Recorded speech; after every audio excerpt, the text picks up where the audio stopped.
Drugs కూడా స్వేచ్ఛగా అమ్ముకోవచ్చా sir ఆ కంట్రీలో మరి? డెఫినెట్లీ. పాబ్లో ఎస్కోబార్ ఉన్నాడు, వాడు ప్లేన్ లో గంజాయి పంపారంటే చాలా కష్టం. 20 కిలోల హెరాయిన్ పంపిస్తే 1000 times you can multiply. Gambling అనేది చాలా డెవలప్డ్ కంట్రీస్ లో లీగల్ గా, కానీ మన ఇండియాలో ఎందుకు బ్యాన్ చేశారు? There are flights full of people going to Sri Lanka. గోవాకి వెళ్ళేవాళ్ళు నాకు తెలిసిన ఫ్రెండ్స్ వీకెండ్స్ గోవాకి వెళ్తారు. 5 లక్షలు పట్టుకొని వెళ్తాడు. బడ్జెట్ అది వీకెండ్ కి 5 లక్షలు. Why do they only tax alcohol and tobacco? మద్యం మీద వేయడం మంచిదే కదా సార్? They are addictive. నీ మీద ఎంత పని చేసినా తాగుతావు. That's the nature of it. Are we running behind certificates? యూపీలో పియోన్ ఉద్యోగం, టీలు కాఫీలు అందించేవాడు ఉద్యోగం పిహెచ్డి సప్లై చేస్తున్నారు.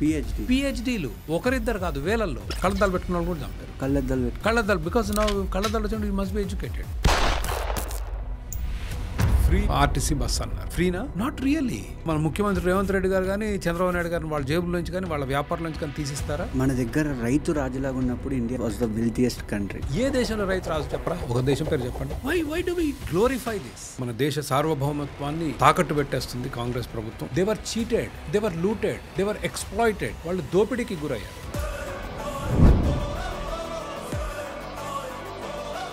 కేవలం క్యాపిటలిస్ట్ తో కంట్రీ డెవలప్ అవ్వడం పాసిబులా? ఇలా ఏ కంట్రీ అయినా డెవలప్ అయిందా? And this man is fighting for that. మన ఇండియాలో గవర్నమెంట్ అనేది లేకుండా కంట్రీని ఎలా డెవలప్ చేయాలో is explaining in this podcast. Chakravarthi garu is the founder of centre for liberty. ఈ పాడ్కాస్ట్ చేసేటప్పుడు నాకు ఒక 2 ఇంట్రెస్టింగ్ ఫ్యాక్ట్స్ తెలిసాయి చైనా గురించి. ఒకటేమో అద్దాలు పెట్టుకున్నా చంపేసే వాళ్ళంట, ఇంకొకటి పిచ్చుకకి దానా వేసినా కూడా చంపేసే వాళ్ళంట. దీనికి రీజన్ ఏంటో తెలియాలంటే యూట్యూబ్ లో ఫుల్ పాడ్కాస్ట్ రెడీగా ఉంది, చూసేయండి. మీకు ఈ పాడ్కాస్ట్ అట్లీస్ట్ ఒక 2 minutes వాల్యుబుల్ అనిపించినా మీ ఫ్రెండ్స్కి, మీ ఫ్యామిలీ మెంబర్స్కి షేర్ చేయండి. అండ్ పక్కనే ఉన్న సబ్స్క్రైబ్ బటన్ని క్లిక్ చేయండి. ఎలా ఉన్నారు? Good Akshay, good seeing you. Thank you sir. ఇండియాలో పుడితే ఇండియా మిలిటరీలో జాయిన్ అవ్వాలనుకుంటారు, బట్ మీరు యుఎస్ మిలిటరీలో జాయిన్ అవ్వాలనుకున్నారు. ఎందుకు? Interesting question. అంటే నేను భారతదేశం అండర్ గ్రాడ్ అయిపోయిన తర్వాత వెళ్ళిపోయాను. అప్పటికి సమాజం పట్ల అవగాహన అంత పెద్దగా లేదు. And US military was for a very short span. 9/11 జరిగిన తర్వాత నేను 93లో అమెరికాకి వెళ్ళాను. Okay. And 9/11 happen in 2001 if I remember correctly. So it was a very difficult time. ఆ టైంలో నేను న్యూయార్క్లో ఉండేవాడిని. మేముండే టౌన్లోనే 4-5 చనిపోవటం జరిగింది. So churches in our town were very busy ఫ్యూనరల్స్కి వీటికి during that time. And America అంటే నాకు అపారమైన అభిమానం. దేశం అన్నా, అక్కడ ప్రజలన్నా. So it was not a surprising thing. But అప్పటికే అంటే not the right time to go, but I made an attempt, but everybody discouraged. 9/11 attack అన్నారు కాబట్టి ట్విన్ టవర్స్ గురించి మీ వ్యూ ఏంటి సార్? నో, ఇట్ ఈస్ చాలా ట్రాజిక్ వాట్ ఎవర్ హ్యాపెండ్. అప్పటికి ఇప్పటికీ వరల్డ్ వ్యూ చాలా మార్పు ఉంది. సో టెర్రరిజం భారతదేశానికి కూడా చాలా పెద్ద సమస్య. కానీ జియోపొలిటికల్లీ కాస్త సంక్లిష్టమైనది ఏ విధంగా అంటే, బలమైన దేశాలు ఈరోజు ప్రత్యేకంగా అమెరికా ప్రపంచంలో అన్ని దేశాల్లో వెళ్ళి అక్కడ యుద్ధాలు చేయటం, ఇవి చేయటం ఏదైతుందో చాలామంది శత్రువుల్ని కొని తెచ్చిపెట్టుకుంటుంది America, which I don't think is a good thing. America పుట్టినప్పటి నుంచి కూడా వాళ్ళ దేశ సంరక్షణ, ఇతర దేశాల వ్యవహారాల్లో జోక్యం చేసుకోవద్దు అనేది ఈజ్ ఎ ప్రిన్సిపల్. ఆ సిద్ధాంతం అమెరికా పుట్టినప్పటి నుంచి ఉంది. ఓకే. కాలక్రమంలో అది మారుతూ వచ్చి ఈరోజు it's a loan super power. సరే, చైనా కాస్త అందుకుంటుంది, but it is still not the same as the United states. చాలా దేశాలు జోక్యం చేసుకుని శత్రువులు పెరిగిపోతున్నారు దేశానికి. ఇరాక్ వార్ ఒకటి అనవసరం. నేను అప్పట్లో సమర్థించాను actually, because I didn't know enough and lot of misinformation has been fed. దాని తర్వాత మనం చూస్తున్నాం చాలా యుద్ధాలు. ఇప్పుడు ఆఫ్ఘనిస్తాన్లోకి వెళ్ళి టెర్రరిస్టులు ఎవరినో 9/11లో ఇన్వాల్వ్ అయిన టెర్రరిస్టులను చంపేసి బయటపడితే బాగానే ఉండేది. మళ్ళీ అక్కడ ఉండిపోయి ఆ దేశాన్ని పునర్నిర్మాణం అని విపరీతమైన డబ్బులు ఖర్చు చేయడం. There are bases everywhere. మొన్న ఖటార్లో ఇజ్రాయెల్ దాడి చేసింది ఆ దేశం మీద. సో ఇవన్నీ they are everywhere, all over the country, all over the world. ప్రపంచవ్యాప్తంగా అన్ని దేశాల్లో మిలిటరీలో ఇన్వాల్వ్ కావటం దేశానికి నష్టం చేస్తుంది. But your question was 9/11. 9/11 is a tragedy. It's a terrorist act. అందరూ ఖండించారు, అందరూ బాధపడ్డారు. And I hope something like that will never happen again. So US అందరిలో జోక్యం చేసుకుంటుందని చెప్పారు కాబట్టి మొన్న ఆపరేషన్ సింధూర్ జరిగినప్పుడు కూడా ట్రంప్ చేయబట్టే వార్ ఆగిందని చెప్పి ట్రంప్ ట్వీట్ చేశాడు కదా. సో నిజంగా ట్రంప్ చేయబట్టే వార్ ఆగిందంటారా మన ఇండియాలో? మనకేం తెలుసు తెర వెనక ఏం జరుగుద్దో? దౌత్యంలో చాలా విషయాలు జరుగుతుంటాయి, అది పబ్లిక్ స్పేస్లో లేదు. మనకిప్పుడు పాకిస్తాన్ వాళ్ళు 6-7 విమానాలు కూల్చామన్నారు, మనకి ఇంకా తెలీదు. మన ప్రభుత్వమే చెప్పట్లేదు, వాళ్ళు చెప్తున్నారు కూల్చామని. అది వాస్తవమో కాదో తెలియదు. అట్లాగే ఒక యుద్ధ వాతావరణం నెలకొన్నప్పుడు ప్రపంచంలో అన్ని దేశాలు కూడా కొంత ఆందోళన చెందుతాయి. ఎందుకంటే భారతదేశం, పాకిస్తాన్ రెండు కూడా న్యూక్లియర్ వెపన్ ఉన్న కంట్రీస్, అణుబాంబులు ఉన్న దేశాలు కాబట్టి చేయి దాటితే ఇబ్బందులు ఉంటాయి. కాబట్టి అన్ని దేశాలు కొంత ఇన్వాల్వ్ అవుతాయి. కాకపోతే ట్రంప్ లాంటి బాధ్యతాయుత పదవిలో ఉన్న వాళ్ళు కాస్త నోరు అదుపులో పెట్టుకొని కొన్ని విషయాలు తెర వెనక జరుగుతాయి, కొన్ని ప్రజల ముందు టీవీల ముందు జరుగుతాయి. వెనక ఉంచాలి. కాకపోతే ట్రంప్ మూర్ఖుడు కాబట్టి ఏది నోటికి వస్తే అది వాగేస్తుంటాడు. కాబట్టి I'm not surprise if they would have gotten involve అయ్యి సర్ది చెప్పే అవకాశం ఉంది. మరి మన గవర్నమెంట్ మీడియా ముందుకు వచ్చి ట్రంప్ ఏం చేయలేదు అని చెప్పడానికి మన గవర్నమెంట్ ఫెయిల్యూర్ అంటారు అక్కడ? లేదు. ఇండియా పాకిస్తాన్ మధ్య ఉన్న ఒప్పందం ప్రకారం 1970s జరిగిన చివరి యుద్ధంలో భారతదేశం చాలా టెరిటరీ ఆక్యుపై చేసింది పాకిస్తాన్లో, భారత army. And then an agreement was reached. ఏది? Simla agreement, if I remember correctly. Agreement ప్రకారం మన ఇద్దరి మధ్య ఏ రకమైన విభేదాలున్నా, గొడవలున్నా ద్వైపాక్షికంగా, అంటే నీ ముందు నేను కూర్చున్నట్లు ఒకరితో ఒకరు మాట్లాడుకొని మనం సెటిల్ చేసుకోవాలి, వేరే వాళ్ళ ఇన్వాల్వ్మెంట్ లేకుండా అన్న ఒప్పందం చేసుకున్నారు.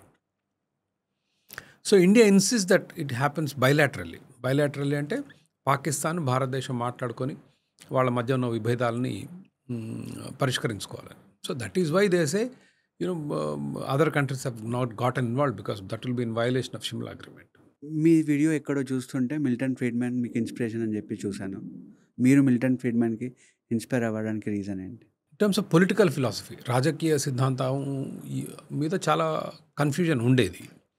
మొదట్లో కొంత లెఫ్ట్ భావజాలం, దాని తర్వాత రైట్ భావజాలం, రెండిట్లో కూడా సరైన సమాధానాలు లేక ఇన్కన్సిస్టెన్సీస్ ఉండేవి. అండ్ నేను accidentally I watched some Milton Friedman videos. మీకు ఇంటర్నెట్లో, యూట్యూబ్లో కనిపిస్తాయి. ఫ్యాసినేటింగ్. కాలేజీలో, యూనివర్సిటీలో విద్యార్థులతో అతను చేసిన డిబేట్స్ కానీ, చర్చలు కానీ. దాని తర్వాత అతని పుస్తకం చదివాను, ఫ్రీ టు చూస్. దాన్ని మళ్ళీ ఇంకో ఎడిషన్లో క్యాపిటలిజం అండ్ ఫ్రీడమ్ అని పుస్తకం రాశాడు, అది చదివాను. It was deeply inspiring. And ఈ ఎక్స్ప్లెయిన్స్ హౌ ప్రభుత్వం ఆర్థిక వ్యవహారాల్లో ఎంత ఎక్కువ తలదూర్చితే అంత ఎక్కువ నష్టం జరుగుతుంది. ఓకే. ప్రభుత్వం ఎంత వెనక్కి తగ్గితే దేశాలు ఆర్థికంగా అంత అభివృద్ధి చెందుతుంది. ఏదైనా కంట్రీ ఉందా సార్ అలా? ఎవ్రీ కంట్రీ దట్ చూసి ఏ దేశం అభివృద్ధి చెందిందన్నా కూడా what you will notice consistently is పన్నులు తక్కువగా ఉంటాయి, చట్టాలు మితంగా ఉంటాయి, దిగుమతుల మీద టారిఫ్లు తక్కువగా ఉంటాయి. ఏ దేశాలు అయితే అధికంగా ఇవన్నీ ఇంపోజ్ చేస్తాయో అవన్నీ బీద దేశాలుగానే ఉంటాయి. ఉదాహరణకి చైనా ఎందుకు మంచి ఉదాహరణ అంటే, మన దేశం లాంటి పెద్ద దేశం 1980s మనకంటే కాస్త వెనకబడ్డ దేశం China. And today it is 4.5 times larger. అంటే ఒక భారతీయుడు ₹1,00,000 సంపాదిస్తే ఒక సగటు చైనుడు 4.5 లక్షల రూపాయలు సంపాదిస్తాడు. అంత ముందుకు వెళ్ళిపోయింది. కారణం జస్ట్ సింపుల్ థింగ్స్. పన్నులు తగ్గించడం, బోర్డర్స్ ఓపెన్ చేసి వాణిజ్యం జరగనివ్వటం, దిగుమతులు స్వేచ్ఛగా చేసుకునేయటం, వ్యాపారం లాభాలను గడించడం, ప్రభుత్వ జోక్యం తగ్గించడం, వీటి మూలంగా. And Singapore is a great case for it. Singapore actually is a dictatorship, చాలామంది గుర్తించరు. But economically it's a very free country. Right? Property rights అంటాం, ఆస్తి హక్కులు.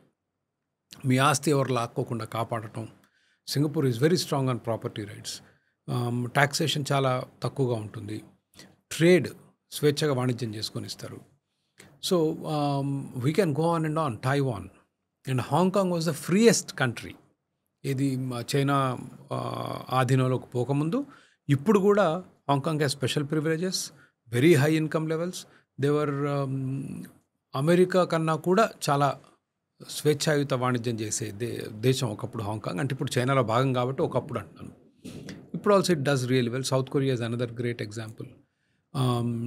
ఐర్లాండ్ హ్యాస్ ఇటువంటి విధాలని అవలంబించి అనూహ్యమైన అభివృద్ధి సాధించింది ఐర్లాండ్. ఒకప్పుడు ఐర్లాండ్ బాగా వెనుకబడిన దేశం యూకే కన్నా. ఈరోజు యూకే కన్నా కూడా Ireland does far better. So మీకు అసలు ఉదాహరణకు అసలు కొదవలేదు. అదేవిధంగా the reverse also you can see. ఏ దేశాలైతే ఆంక్షలు ఎక్కువ విధించాయో, ఈ టారిఫ్లు వేయటం కానివ్వండి, పన్నులు అధికంగా ఉండటం కానివ్వండి, దానికి మంచి ఉదాహరణ భారతదేశం. ఫ్రమ్ 1947 నుంచి 1990 తిట్టారా పొగిడారా సార్ మన దేశాన్ని? తిట్టాను. 1947లో మనం బ్రిటిష్ వాళ్ళ దగ్గర బ్రిటిష్ సామ్రాజ్యం నుంచి మనం స్వాతంత్రం తెచ్చుకొని 1990కి వచ్చేసరికి కటిక దారిద్రం. We're one of the poorest countries in the world. అసలు మన దగ్గర నయా పైసా లేకుండా దివాలా దశకు చేరుకున్నాం. నెహ్రూ గారి సోషలిస్టు విధానాలు, అవే విధానాలను ఇందిరాగాంధీ గారు ముందుకు తీసుకెళ్ళటం, దాని మూలంగా దేశం సర్వనాశనం అయిపోయింది ఆర్థికంగా. ఓన్లీ 1990s కొంత లిబరలైజేషన్ జరిగింది. అది కూడా మనం తప్పు గుర్తించి జరగలేదు. మన దగ్గర ఎటువంటి ఫారిన్ ఎక్స్చేంజ్ రిజర్వ్స్ లేక వరల్డ్ బ్యాంక్ అప్పు కొరకు వెళ్తే వరల్డ్ బ్యాంక్ చెప్పింది నిబంధనలు, మీరు ఓపెన్ చేయాలి, ఈ టారిఫ్లు తగ్గించాలి, మొత్తం ప్రభుత్వ బ్యాంకులు కాదు ప్రైవేట్ బ్యాంకులను కూడా అనుమతించాలి, వ్యాపారాల మీద వేసే ఈ పన్నులు, ఒకప్పుడు ఇన్కమ్ ట్యాక్స్ 80%, 90% ఉండేది, టారిఫ్లు 200%, 300% ఉండేవి, అవన్నీ తగ్గించాలి అని వాళ్ళు పెట్టిన కొన్ని ఆంక్షల మూలంగా ఆ అప్పు ఈ వాళ్ళ ఆంక్షలు అమలు చేస్తేనే అప్పు ఇస్తారు. కాబట్టి ఆ రోజు మనం చేసాం. ఆ రోజు కూడా పార్లమెంట్లో విపరీతమైన గొడవ. పివి నరసింహరావు గారు ప్రధానమంత్రిగా ఉన్నప్పుడు మన దేశ సార్వభౌమత్వాన్ని తాకట్టు పెట్టేస్తుంది కాంగ్రెస్ ప్రభుత్వం అని పార్లమెంట్లో ప్రతిపక్షాలు విపరీతంగా గొడవ చేశాయి. అది పివి నరసింహరావు గారి గొప్పతనం ఏంటంటే బొటాబొటి మెజారిటీ ఉన్నా కూడా he was able to push through those reforms. PV Narasimha Rao గారు, అప్పుడు Manmohan Singh obviously he was there as the finance minister. And but more than Manmohan Singh I give credit to PV Narasimha Rao a lot. Okay. Manmohan Singh గారికి ఎందుకు ఇవ్వను అంటే, మన్మోహన్ సింగ్ గారు ప్రధానమంత్రి అయిన తర్వాత ఏమీ చేయలేకపోయారు. అప్పటి సంస్కరణల్ని ఏమాత్రం ఒక్క ఇంచు కూడా ముందుకు తీసుకెళ్ళలేకపోయారు. కాబట్టి the credit goes to PV Narasimha Rao for what he's happened. బట్ మీకు ఉదాహరణలు ప్రపంచవ్యాప్తంగా ఎక్కడ చూసినా కనిపిస్తాయి. And today South Korea versus North Korea is a completely closed country. మీకు గూగుల్ మ్యాప్స్లో శాటిలైట్ పిక్చర్స్ చూపిస్తారు. చీకట్లో సౌత్ కొరియా వెలిగిపోతూ ఉంటుంది దేదీప్యమానంగా, నార్త్ కొరియా మొత్తం చీకటిగా ఉంటుంది. So those are all closed economies. Venezuela was ఒకప్పుడు సౌత్ అమెరికాలో అత్యంత సంపన్న దేశం, ఇప్పుడు కటిక బీదరికంలో ఉంది. సోషలిజం వచ్చిన తర్వాత హ్యూగో చావేజ్ వచ్చి సోషలిజం తీసుకొచ్చి అన్ని నేషనలైజ్ చేశాడు. భారతదేశం కూడా అట్లే నేషనలైజ్ అయ్యాయి. కంపెనీలన్నీ ఇందిరాగాంధీ కాలంలో ప్రైవేట్ కంపెనీలన్నింటినీ నేషనలైజ్ చేశారు. So you can go on Cuba is another great example. So మీరు ఇంతకుముందు చెప్తున్నప్పుడు క్యాపిటలిజం అని చెప్పి సోషలిజం అని చెప్పి వాడారు కదా. వాట్ ఈస్ క్యాపిటలిజం అంటే ఏంటి, సోషలిజం అంటే ఏంటి? క్యాపిటలిజం చాలా సింపుల్. క్యాపిటలిజం ఈజ్ ప్రజలు స్వేచ్ఛగా తమకు నచ్చిన వ్యాపారాలు చేసుకుంటే ప్రభుత్వం జోక్యం చేసుకోకుండా వాళ్ళు వ్యాపారం స్వేచ్ఛగా చేసుకోవడానికి ఉన్న వాతావరణం కల్పించడం, అంతే. That's all. అంటే డ్రగ్స్ కూడా స్వేచ్ఛగా అమ్ముకోవచ్చా సార్ ఆ కంట్రీలో? మరి డెఫినెట్లీ. అంటే అది మంచిదేనా? No, but see, in fact, I was a strong proponent of legalizing marijuana. సమాజంలో చెడు అలవాట్లు చాలామందికి ఉంటాయి, మనం వేల సంవత్సరాలుగా చూస్తున్నాం. దాన్ని మనం సమర్థించకూడదు. They are bad. But people smoke, people drink. ప్రభుత్వాలు జోక్యం చేసుకొని ఆంక్షలు పెట్టి, ఇప్పుడు marijuana వీడ్, గంజాయి అంటాం కదా, గంజాయి వేల సంవత్సరాలుగా భారతదేశంలో ఉంది. మన మునుల నుంచి వేదాల్లో రాసింది గంజాయి గురించి. గంజాయి సేవించడం చాలా ప్రాచీన కాలం నుంచి ఉంది. ఒకరోజు అమెరికా వాళ్ళు నిద్రలేచి గంజాయి డ్రగ్ కాబట్టి మేము నిషేధిస్తున్నాం, ప్రపంచంలో అందరూ నిషేధించాలన్నారు. గంజాయి ఆకు అయ్యేసరికి స్మగ్లింగ్, నౌ మీరు నిషేధించవచ్చు. మన దగ్గర ఆంధ్రప్రదేశ్ రాష్ట్రంలో, సమైక్య ఆంధ్రప్రదేశ్ రాష్ట్రంలో ఎన్టీఆర్ కాలంలో మద్యం నిషేధించారు. అవును. ఏం జరగలేదు. మద్యం వరదలై పారింది. కాకపోతే illegal crime. It is only resulted in crime. Same when గంజాయి బ్యాన్ చేసినప్పుడు విపరీతంగా గంజాయి క్రైమ్ అంటే స్మగ్లింగ్ ద్వారా మార్కెట్లోకి రావటం మొదలుపెట్టింది. నౌ ద ప్రాబ్లమ్ విత్ గంజాయి is very difficult to smuggle because of the bulk. ఆకులు కదా, వాటిని అన్ని చేసి ప్రాసెస్ చేసి ఎంత గట్టి చేసినా it will still be bags, సంచులే. అయిసరిగా what these drug peddlers realised is ఇది ఇంత వాల్యూమ్ స్మగుల్ చేయడం కష్టం. Now we need concentrated chemicals. అట్లొచ్చాయి మీకు డ్రగ్స్ అన్నీ. బికాస్ ఇట్ వాస్ వెరీ, ఇప్పుడు మీ పాబ్లో ఎస్కోబార్ ఉన్నాడు, వాడు ప్లేన్లో గంజాయి పంపారంటే చాలా కష్టం. ఓ ప్లేన్లో ఒక 20 కిలోల హెరాయిన్ పంపిస్తే దాన్ని 1000 times you can multiply, dilute చేస్తాం. అది కాన్సన్ట్రేటెడ్ ఫామ్. ఆర్ ఏదో క్రాక్ ఏదో అంటారు, నాకు గుర్తు రావట్లేదు. A lot of these drugs are very highly concentrated form. They have done immense damage to the society. But what I'm saying is, ప్రభుత్వాలు తెచ్చే నిషేధాలు వాటి వెనుక ఆశయాలు మంచివే, పర్యవసనాలు చాలా ప్రమాదంగా ఉంటాయి. మరి డ్రగ్స్ కానీ, గంజాయి కానీ, స్మోకింగ్ కానీ, మద్యం కానీ, ప్రాస్టిట్యూషన్ కానీ, ఇవన్నీ ప్రభుత్వ భూమికి ఉండొద్దు అంటే what I suggest is these are all bad and there are people in the society like voluntarily. స్వచ్ఛంద సంస్థలు, మతాలు, మత గురువులు, తల్లిదండ్రులు, టీచర్లు అందరూ ఉన్నారుగా. We need to educate the people to not fall for those.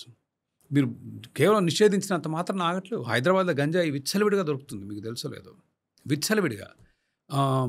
So మనం నిషేధించి ఓహో నేను నిషేధించా అని మీరు సంతోషపడటం కానీ that is not how you do it. పరివర్తన రావాలి ప్రజల్లో స్వచ్ఛందంగా.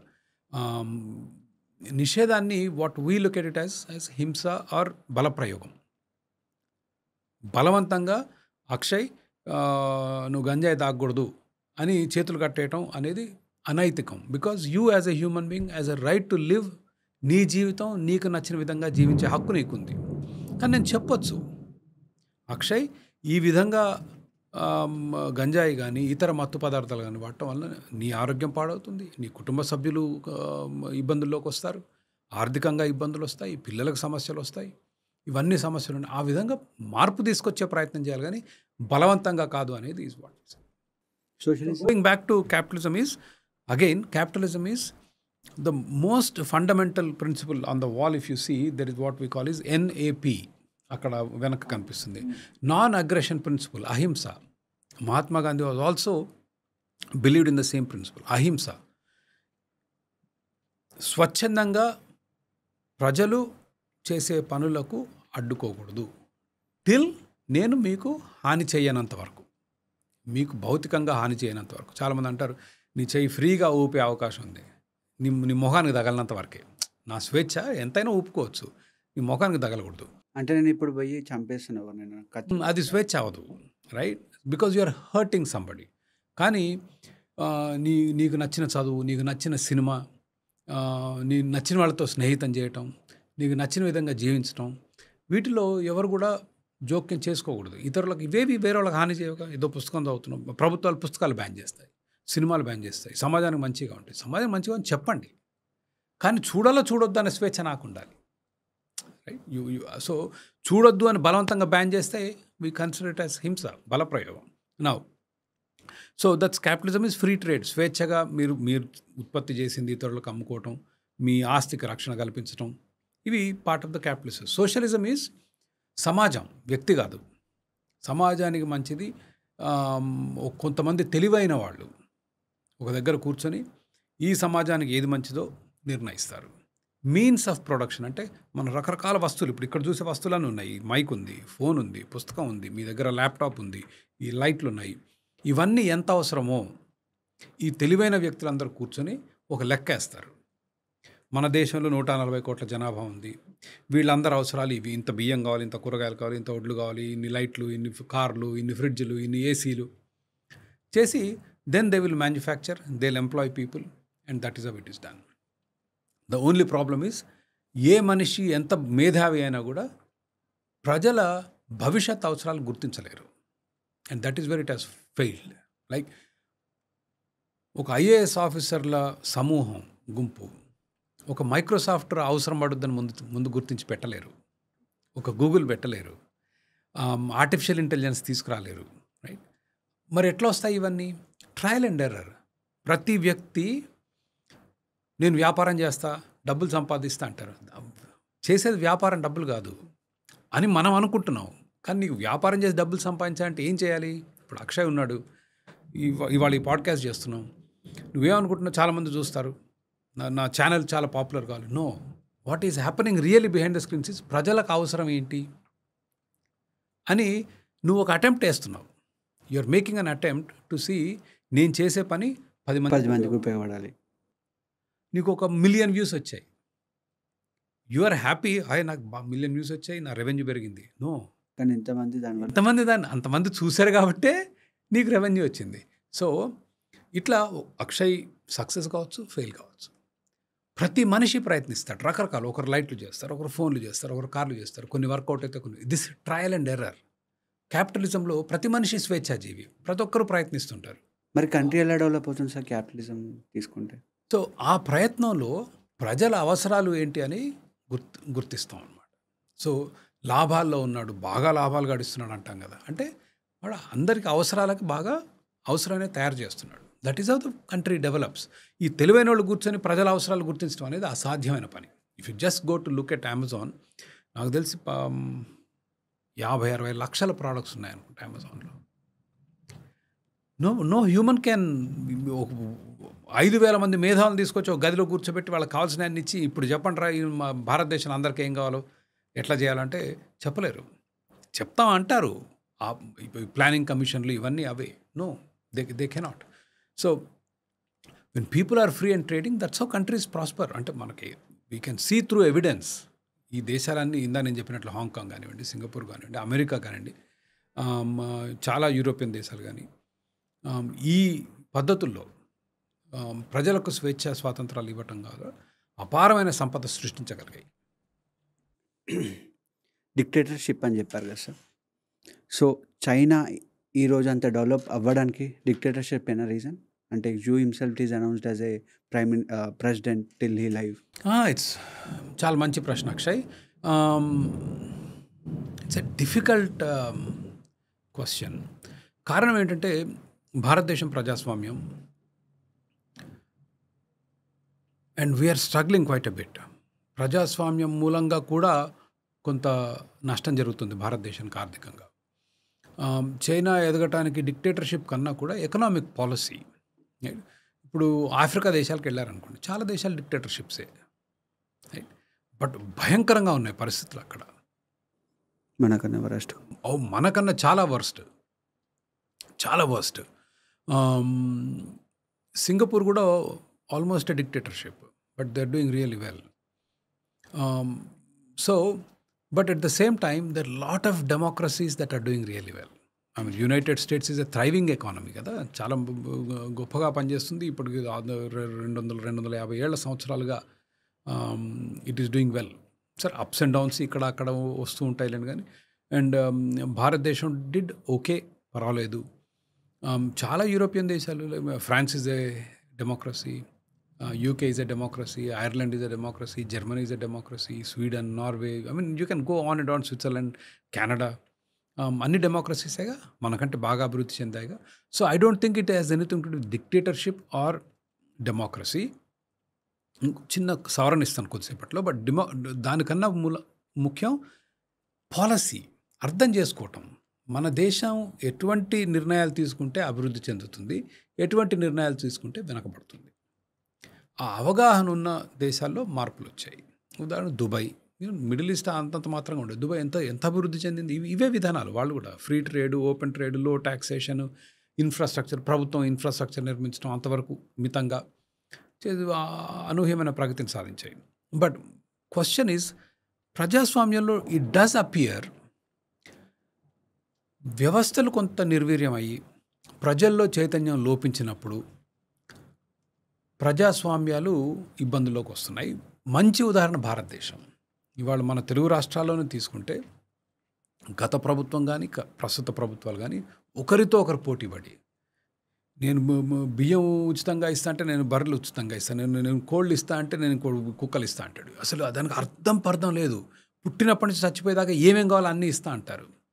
In the process the entire state economy, రాష్ట్ర ఆర్థిక వ్యవస్థలు కుప్పకూలిపోయాయి. ఇప్పుడు అప్పులు, జీతాలు, ఉచితాలు, ఇంకా ఇది అవి ఇచ్చేస్తే డబ్బులు లేవు. మనకు రోడ్లు సరిగ్గా ఉండవు, ట్రాఫిక్ భయంకరం. ఇప్పుడు హైదరాబాద్కి వరం ఈ ఇన్ఫర్మేషన్ టెక్నాలజీ అనేది ఒక గొప్ప వరం. హైదరాబాదు ఎకానమీలో almost half contribution or more is just coming from technology industry. అట్లాంటి టెక్నాలజీ ఇండస్ట్రీ మనకు రావడం ఎంత అదృష్టం. ఎంతమందికి ఉద్యోగాలు, మీరు కారు సర్వీసుల దగ్గర నుంచి మొదలుపెట్టి, రెస్టారెంట్స్ దగ్గర నుంచి మొదలుపెట్టి, రోడ్ల మీద బడ్డీ షాపులు, పనోళ్ళు, డ్రైవర్లు, construction, I mean this huge economic activity all because of that. It's a gift. మరి దాన్ని కాపాడుకోవాలంటే ఏం చేయాలి? వాళ్ళు ఏం అడగట్లేరుగా మిమ్మల్ని, కేవలం ఇన్ఫ్రాస్ట్రక్చర్. ఇంటి నుంచి బయలుదేరితే అరగంటల వర్క్కి పోయే మార్గం, రోడ్లు కొంచెం శుభ్రంగా, కొంచెం మెట్రో వేసి 10 ఏళ్ళు అయింది, దివాలా తీస్తుంది. 1 కోటి కన్నా జనాభా ఎక్కువ ఉన్న నగరంలో మెట్రో నడవట్లేదంటే ఇట్ ఈస్ నాట్ యాక్సెసిబుల్. మీరు హయత్ నగర్లో ఉన్నారు, ఎల్బీనగర్ దాకా ఎట్లా వస్తావు? మళ్ళీ రాయదుర్గంలో దిగుతావు, ఫైనాన్షియల్ డిస్ట్రిక్ట్ ఎట్లా పోతావు? ఐఎస్బి ఆ ఏరియాలకు ఎట్లా వెళ్తావు? ఐకియా అవతల పక్క ఎట్లా వెళ్తావు? అక్కడ కదా అన్ని జాబ్స్ ఉన్నాయి.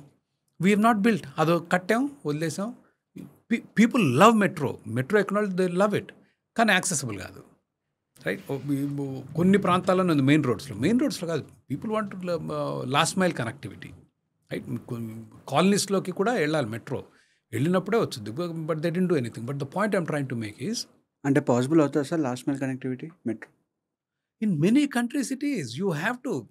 మన దగ్గర అంత స్పేస్ ఉందంటారా హైదరాబాద్లో? మరి ఇప్పుడు మెట్రో మాత్రం ఎక్కడ కట్టారు? రోడ్ల మీదేగా. స్పేస్ ఏముంది రోడ్ల మీదే. We have to see, that is not even an issue at all. The issue అసలు అది సమస్యే కాదు. సమస్య డబ్బు. నువ్వు డబ్బంతా తగలబెడితే నీకు రోడ్లకే ఎక్కడ వస్తాయి, డ్రైనేజ్కి డబ్బులు ఎక్కడి నుంచి వస్తాయి, నీకు మెట్రో కట్టడానికి డబ్బులు ఎక్కడి నుంచి వస్తాయి? సో ఈరోజు కూడా హైదరాబాద్లో ఆర్ భారతదేశంలో చాలా నగరాల్లో there is no 24/7 drinking water. అంటే మనకు బేసిక్ ఎమ్యూనిటీస్ మన దగ్గర ఆర్ ల్యాకింగ్. నీళ్ల కొరత కాదు, చాలామంది నీళ్ల కొరత లేదు మన దగ్గర. భారతదేశంలో నీళ్ల కొరత మేబీ సమ్ డ్రౌట్ ప్రోన్ ఏరియాస్లో ఉండొచ్చు, కానీ ఫర్ ఎగ్జాంపుల్ హైదరాబాద్కి there is no water scarcity because we have Krishna and we have Godavari, big rivers with lots of drinking water. మీకు అగ్రికల్చర్కి there is a scarcity because agriculture మీకు చాలా నీళ్లు కావాలి. తాగటానికి అన్ని నీళ్ళు అవసరం లేదు. హైదరాబాద్ నగరానికి శుభ్రంగా పంపించవచ్చు. But our governments don't have that kind of money. వెరాజ్ హైదరాబాద్ లాంటి city is generating so much employment. And Bengaluru అట్లే నాశనం అయింది కదా. అసలు హైదరాబాద్కి వాళ్ళ ఇండస్ట్రీలు వచ్చే కావు బెంగళూరు అంత మిస్మేనేజ్ చేయకపోతే. Bengaluru has become completely grid locked. బంగారు బాతు అది, గుడ్లు పెడుతుంది. You at least should take care, feed it కొంచెం. బట్ మీరు ఇందాక అడిగిన ప్రశ్న ఏంటంటే ప్రజాస్వామ్యంలో ఇవాళ ఉన్న సమస్య ఏంటంటే ప్రజలు అప్రమత్తంగా, ప్రజలు గుర్తించి, ప్రజల్లో చైతన్యం ఉన్నంత కాలమే ప్రజాస్వామ్యం సరిగ్గా పనిచేస్తుంది. ఎవరు డబ్బులు ఇస్తున్నారు మీకు? ఫ్రీ ఆర్టీసీ బస్ అన్నారు, ఫ్రీనా? Not really. మన ముఖ్యమంత్రి రేవంత్ రెడ్డి గారు కానీ చంద్రబాబు నాయుడు గారిని వాళ్ళ జేబుల్లోంచి కానీ వాళ్ళ వ్యాపారంలోంచి కానీ తీసిస్తారా? No, they don't. ఇవ్వరు కదా, మన డబ్బే కదా. మరి మన డబ్బు అంటే వాడోడో డబ్బున్నోడు ట్యాక్స్ కడుతున్నాడు, వాడు డబ్బులు మనకిస్తే మనకేమో. No, everybody is paying. కేవలం డబ్బున్నోళ్ళ దగ్గర తీసుకొని బీదవాళ్ళకి ఇవ్వట్లేరు. అవును, జిఎస్టీ అందరం కడుతున్నాంగా. సరే, మోడీ గారు ఏదో కొంత తగ్గిస్తా అంటున్నారు ఇప్పుడు, కానీ బట్ అందరం కడుతున్నాం కదా. మరి టూత్పేస్ట్ మీద 18%, మరి మారుద్ది ఇప్పుడు తగ్గుతుంది 22 నుంచి. సిమెంట్ మీద 28%, రైట్. మద్యం మీద 500%. పెట్రోల్ అండ్ మద్యం మీద వేయడం మంచిదే కదా సార్. ఎందుకు వేస్తాయి ప్రభుత్వాలు మద్యం మీద పన్ను? రెవెన్యూ ఎక్కువ వస్తుంది. How is it good? What they say is మద్యం తాగే వాళ్ళ ఆరోగ్యాలు పాడవుతున్నాయి, ఫ్యామిలీస్ ఎఫెక్ట్ అవుతున్నాయి, వాళ్ళని డిస్కరేజ్ చేయడానికి మద్యం మీద పన్ను వేస్తున్నాం అంటారు. షుగర్ మీద వేయరు, సేమ్ పన్ను, right? It's equally damaging. There lot of other foods that are damaging, but why do they only tax alcohol and tobacco? They are addictive. నీ మీద ఎంత పన్ను వేసినా తాగుతాను. That's the nature of it. That is what they take advantage of it. Government ప్రభుత్వాలు ఎందుకు వేస్తాయంటే నువ్వు ఎంత పన్ను వేసినా వాడు ఒళ్ళు గుల్ల చేసుకుంటాడు, కుటుంబాలు నాశనం చేసుకుంటాడు, కానీ తాగాల్సిందే. No as a consequence what is happening is, ఇంత ధరలు పెట్టి ఇవాళ స్కాచ్ ధరకి పనికి మాలిన చెత్త మధ్య అమ్ముతున్నారు మన దగ్గర. మీరు ఐర్లాండ్, స్కాట్లాండ్ నుంచి బల్క్లో స్కాచ్ తెస్తే నేను అనుకోవటం ఒక 1500 రూపాయలకు ఒక ఫుల్ బాటిల్ తీయచ్చు. ఎందుకంటే మీకు నేను ఎయిర్పోర్ట్లో రెడ్ లేబుల్ అవి చూస్తాను కదా, అవి మరీ $20-25 వస్తున్నాయి. అది అంటే వాడు మార్కెటింగ్, బాటిలింగు, చాలా ప్రొసీజర్ కదా. డ్యూటీ ఫ్రీ కదా సార్ ఎయిర్పోర్ట్లో? డ్యూటీ ఫ్రీనే అంటున్నాను. అంటే I'm just saying, duty free అంటే ఏంటి? ట్యాక్సులు లేకుండానే కదా. So without taxes you are getting scotch for 1500 నుంచి 2000కి. వాడు అన్ని చేసిన తర్వాత వాడికి మార్కెటింగ్ కాస్ట్లు, లేబులింగ్ కాస్ట్లు, బాటిలింగ్ కాస్ట్లు ఇవన్నీ ఉంటాయి కదా. నువ్వు బల్క్లో కొంటే, ఒక బ్యారెల్లో, ట్యాంక్లో కొన్నావు అనుకో, I think you will get scotch for $1,000-1,200. మనోళ్ళు విషం మొత్తం ప్రభుత్వమే తయారు చేస్తుంది. ప్రభుత్వం sells this spirit that has to be used.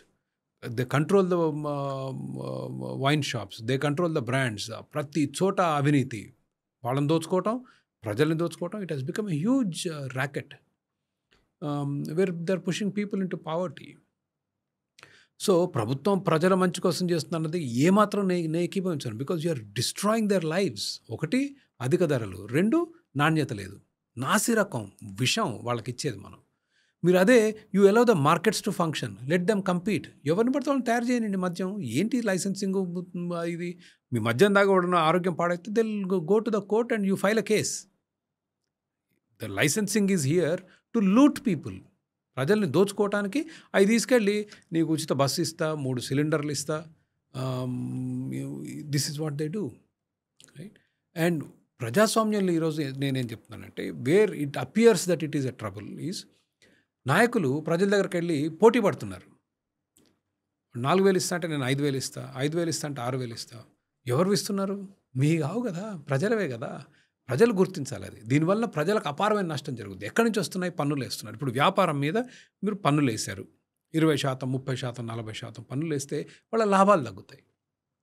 ప్రపంచంలో ఇతర వ్యాపారాలతో పోటీ పడలేరు. Now we live in a very open global economy, right? ప్రపంచవ్యాప్తంగా ఇప్పుడు మనం చైనాతో ఎందుకు పోటీ పడట్లేదు? చైనా వాడు కారు చౌకగా చేస్తున్నాడు, చాలా తక్కువ ధరలకు చేస్తున్నాడు. మన పతంగుల దగ్గర నుంచి మొదలుపెట్టి, పటాకుల దగ్గర నుంచి మొదలుపెట్టి, వాళ్ళ మోడీ గారు నిన్న స్పీచ్ ఇస్తున్నారు. జేబులోంచి దువ్వెన తీస్తే ఇది మన దేశందా విదేశీలదా తెలియట్లేదు అంటారు Modi garu, right? That is not a good question. మనం ఎందుకు చేయలేకపోతున్నాము?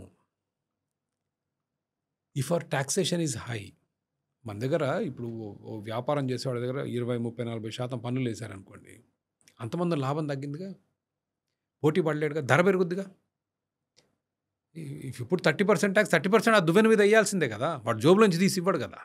ఆ 30% ధర దువ్వెనకు యాడ్ చేసి మీ దగ్గర వసూలు చేసి ప్రభుత్వానికి కడతాడు. ఆ 30% కట్టిన తర్వాత వాడు విదేశాలతో ఎట్లా పోటీ పడతాడు? సిమిలర్లీ పవర్, మీ కరెంట్ ఛార్జీలు ఎక్కువ ఉంటే ఎట్లా పోటీ పడతాడు? నౌ కరప్షన్, చట్టాలు, పొల్యూషన్ అంటాడు, ఇది అంటాడు, లేబర్ అంటాడు, హెల్త్ అంటాడు, రకరకాలు చావు కొట్టేస్తారు. అసలు ఆ లేబర్ చట్టాలు చూస్తే మీ తల గింగిరాలు తిరుగుద్ది. ప్రతిదానికి లంచాలు అడుగుతారు. ఆ లంచాలన్నీ జోబులోంచి ఇవ్వరు, అన్ని లెక్కలేసుకొని మళ్ళీ మీరు అమ్ముకునే ప్రోడక్ట్కే they add it to the price. So end of the day cost of business goes up. మీకు ఉత్పత్తి చేయడానికి అయ్యే ఖర్చు. అప్పుడు మీరు చైనాతో ఎట్లా పోటీ పడతారు? వేరే దేశాలతో ఎట్లా పోటీ? ఎప్పుడైనా ప్రైస్ అండ్ క్వాలిటీనేగా. So that is the issue that we face. And ప్రజాస్వామ్యంలో అదొక సమస్య. భారతదేశంలో మనం ప్రత్యేకంగా చూస్తున్నాం, ఇతర ప్రజాస్వామ్యాల్లో కూడా ఇదే ఉంది. నాయకులు ప్రజల బలహీనతని అవకాశంగా తీసుకొని తప్పుడు ఆర్థిక విధానాలతో ఎన్నికల్లో గెలవటానికి ప్రయత్నాలు చేయడం ఈరోజు భారతదేశంలో చాలా పచ్చిగా జరుగుతుంది. అది ఉప్పులు తీసుకున్న, పప్పులు తీసుకున్న కిలో $100 పైనే ఉంది.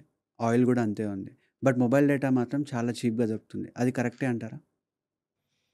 అంటే ఏ ప్రోడక్ట్ ధర ఏది కరెక్టు అనేది మనం మార్కెట్లో చెప్పడం కష్టం.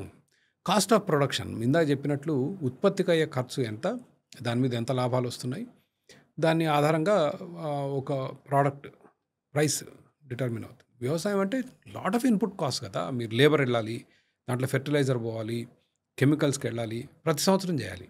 లాట్ ఆఫ్ టైమ్స్ టెలికామ్లో ఏముంది, ఒకసారి మీ ఇప్పుడు మైక్ ఉంది, it will be you can keep on using the same mic and same technology. So telecom company, cell phone company ఒకసారి పెట్టి టవర్లు పెట్టేసి fibre connectivity, backbone connectivity వచ్చిన తర్వాత they just keep on taking. So పోటీ నిర్ణయిస్తుంది కానీ ఏది కరెక్ట్ కాదు అనేది it is not based on our feelings, it is based on market and competition. వ్యాపారాలు పోటీపడి నిర్ణయిస్తాయి. కాకపోతే వ్యవసాయంలో మన ధరలు ఎందుకు ఎక్కువగా ఉన్నాయంటే దే ఆర్ మెనీ రీజన్స్. ఇప్పుడు ప్రభుత్వం మా దగ్గర గతంలో ఎక్కువ పత్తి పండించేవాళ్ళం. ఎప్పుడైతే వడ్లు కొనటం మొదలుపెట్టిందో కొంచెం నీళ్లు కూడా బాగా పెరిగాయి. అయ్యేసరికి రైతులందరూ వడ్లకి వెళ్ళిపోయారు. ఇతర పంటలు పండించడం లేదు. ఎందుకంటే ప్రభుత్వం అధిక ధరలకు కొంటుంది. ప్రభుత్వం అధిక ధరలకి వడ్లు, గోధుమలు కొని చాలా వరకు సగం మురగబెడుతుంది, కొంత ఎక్స్పోర్ట్ చేస్తుంది. And it is making a huge mess. There is no clarity. అయ్యేసరికి ఇతర పంటలకి మీకు భూమి తక్కువగా ఉంటుంది కదా, మొత్తం వరే పండిస్తుంటే ఇతర పంటలు ఆబ్వియస్లీ దాని డిమాండ్ పెరుగుతుంది. మీకు ఎప్పుడు ధరలు పెరిగేటప్పుడు ఒక నూనె ధర పెరిగిందన్నారు అంటే నూనె గింజలు ఎక్కువగా పండించాలి. బట్ అందరం వరి పండిస్తుంటే మరి నూనె గింజలు పండించేది ఎవరు? అదొక కారణం. రెండవ కారణం, మీరు ఎగుమతులు దిగుమతుల మీద ఆంక్షలు పెట్టారనుకోండి. ఇప్పుడు ఆయిల్ పామ్ ఉంది, ఆయిల్ పామ్ ఇంటర్నేషనల్ ధర తక్కువ, గవర్నమెంట్ విల్ బ్యాన్. అయ్యేసరికి మీకు ధరలు పెరుగుతాయి. So what we advocate is just keep everything open. ధరలు స్టేబుల్గా ఉంటాయి, ప్రజలకు తక్కువ ధరలకు వస్తాయి. రైతులకు కూడా కన్ఫ్యూజన్, ఒకసారి పెంచుతాడు, ఒకసారి తగ్గిస్తాడు, ఒకసారి పెంచుతారు, ఒకసారి తగ్గిస్తారు. పామ్ ఆయిల్ బ్యాన్ అంటారు, వేరుశెనగ గింజలు బ్యాన్ అంటాడు, పత్తి బ్యాన్ చేస్తున్నాం అంటారు. అట్లా చేసరికి there is a lot of confusion. ఇంతకుముందు మీరు చెప్పినప్పుడు ఇన్ఫ్రాస్ట్రక్చర్ డెవలప్ కావడానికి మెయిన్ కారణం డబ్బు లేదు అని చెప్పి అన్నారు కదా గవర్నమెంట్ దగ్గర. ఒక ఫ్యామిలీకి ఒక 5 లక్షలు అప్పు ఉంటేనే చాలా టెన్షన్ పడతాం. అలాంటిది గవర్నమెంట్ కొన్ని లక్షల కోట్లు అప్పు చేస్తుంది. బట్ ఎవ్వరం కూడా దాని గురించి పట్టించుకో. లక్షల కోట్ల అప్పులు చేస్తున్నారు. బట్ నేనేమన్నా అధికారంలోకి వచ్చి ఈ 5 సంవత్సరాలు ఏదో గడపాలి, దాని తర్వాత రాష్ట్రం ఎడిపోతే నాకెందుకు? దట్ ఈస్ ద యాటిట్యూడ్ నాయకులకి.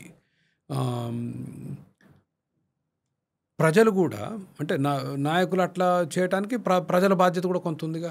ఇప్పుడు ప్రజలు కూడా ప్రశ్నించడం లేదు. నేను అదే అన్నది, ప్రజల్లో చైతన్యం వచ్చి ప్రజలు ప్రశ్నించిన రోజు నాయకులు అంత బాధ్యత రాహిత్యంగా ప్రవర్తించరు.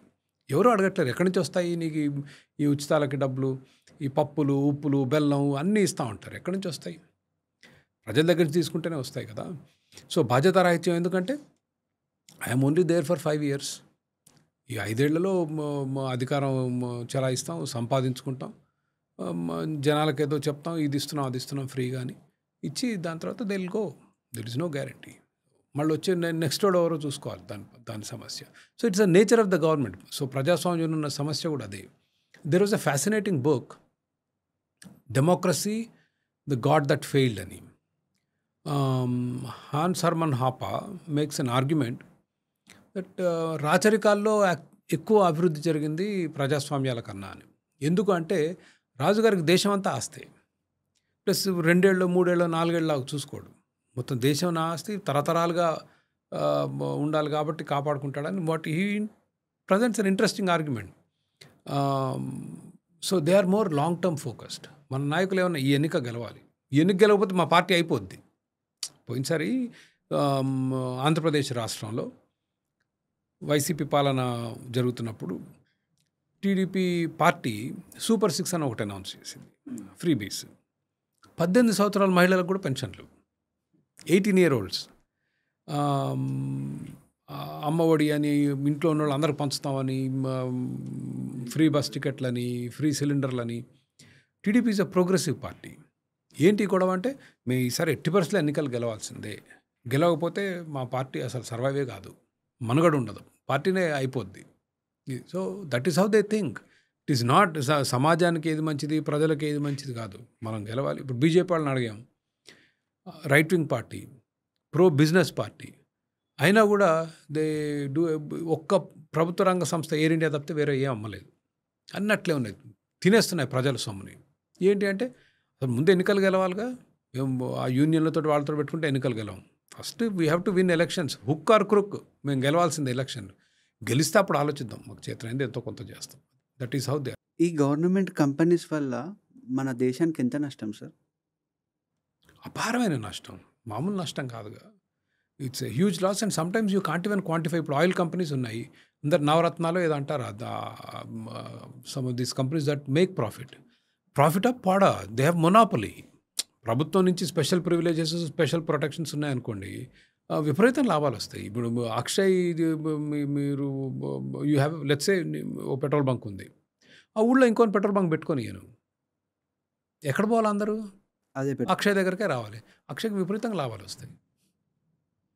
నవరత్నాలు అక్షయ్ అంటే ఇట్ డజంట్ మేక్ సెన్స్. ఇప్పుడు ఎల్ఐసి ఉంది, విపరీతమైన లాభాలు. ఒకప్పుడు ఎల్ఐసి మొనాపలి, ఇంకోరు లేరు, ఎల్ఐసినే లైఫ్ ఇన్సూరెన్స్ కాబట్టి ఎల్ఐసి దగ్గర పోవాలి. ఇప్పుడు పోటీ వచ్చింది, పర్వాలేదు, పోటీ వచ్చి కొంత తగ్గుతోంది. బట్ ఇన్సూరెన్స్ అంటే ఏంటి? When something goes wrong they have to pay. దానికి బ్యాకింగ్ ఉండాలి.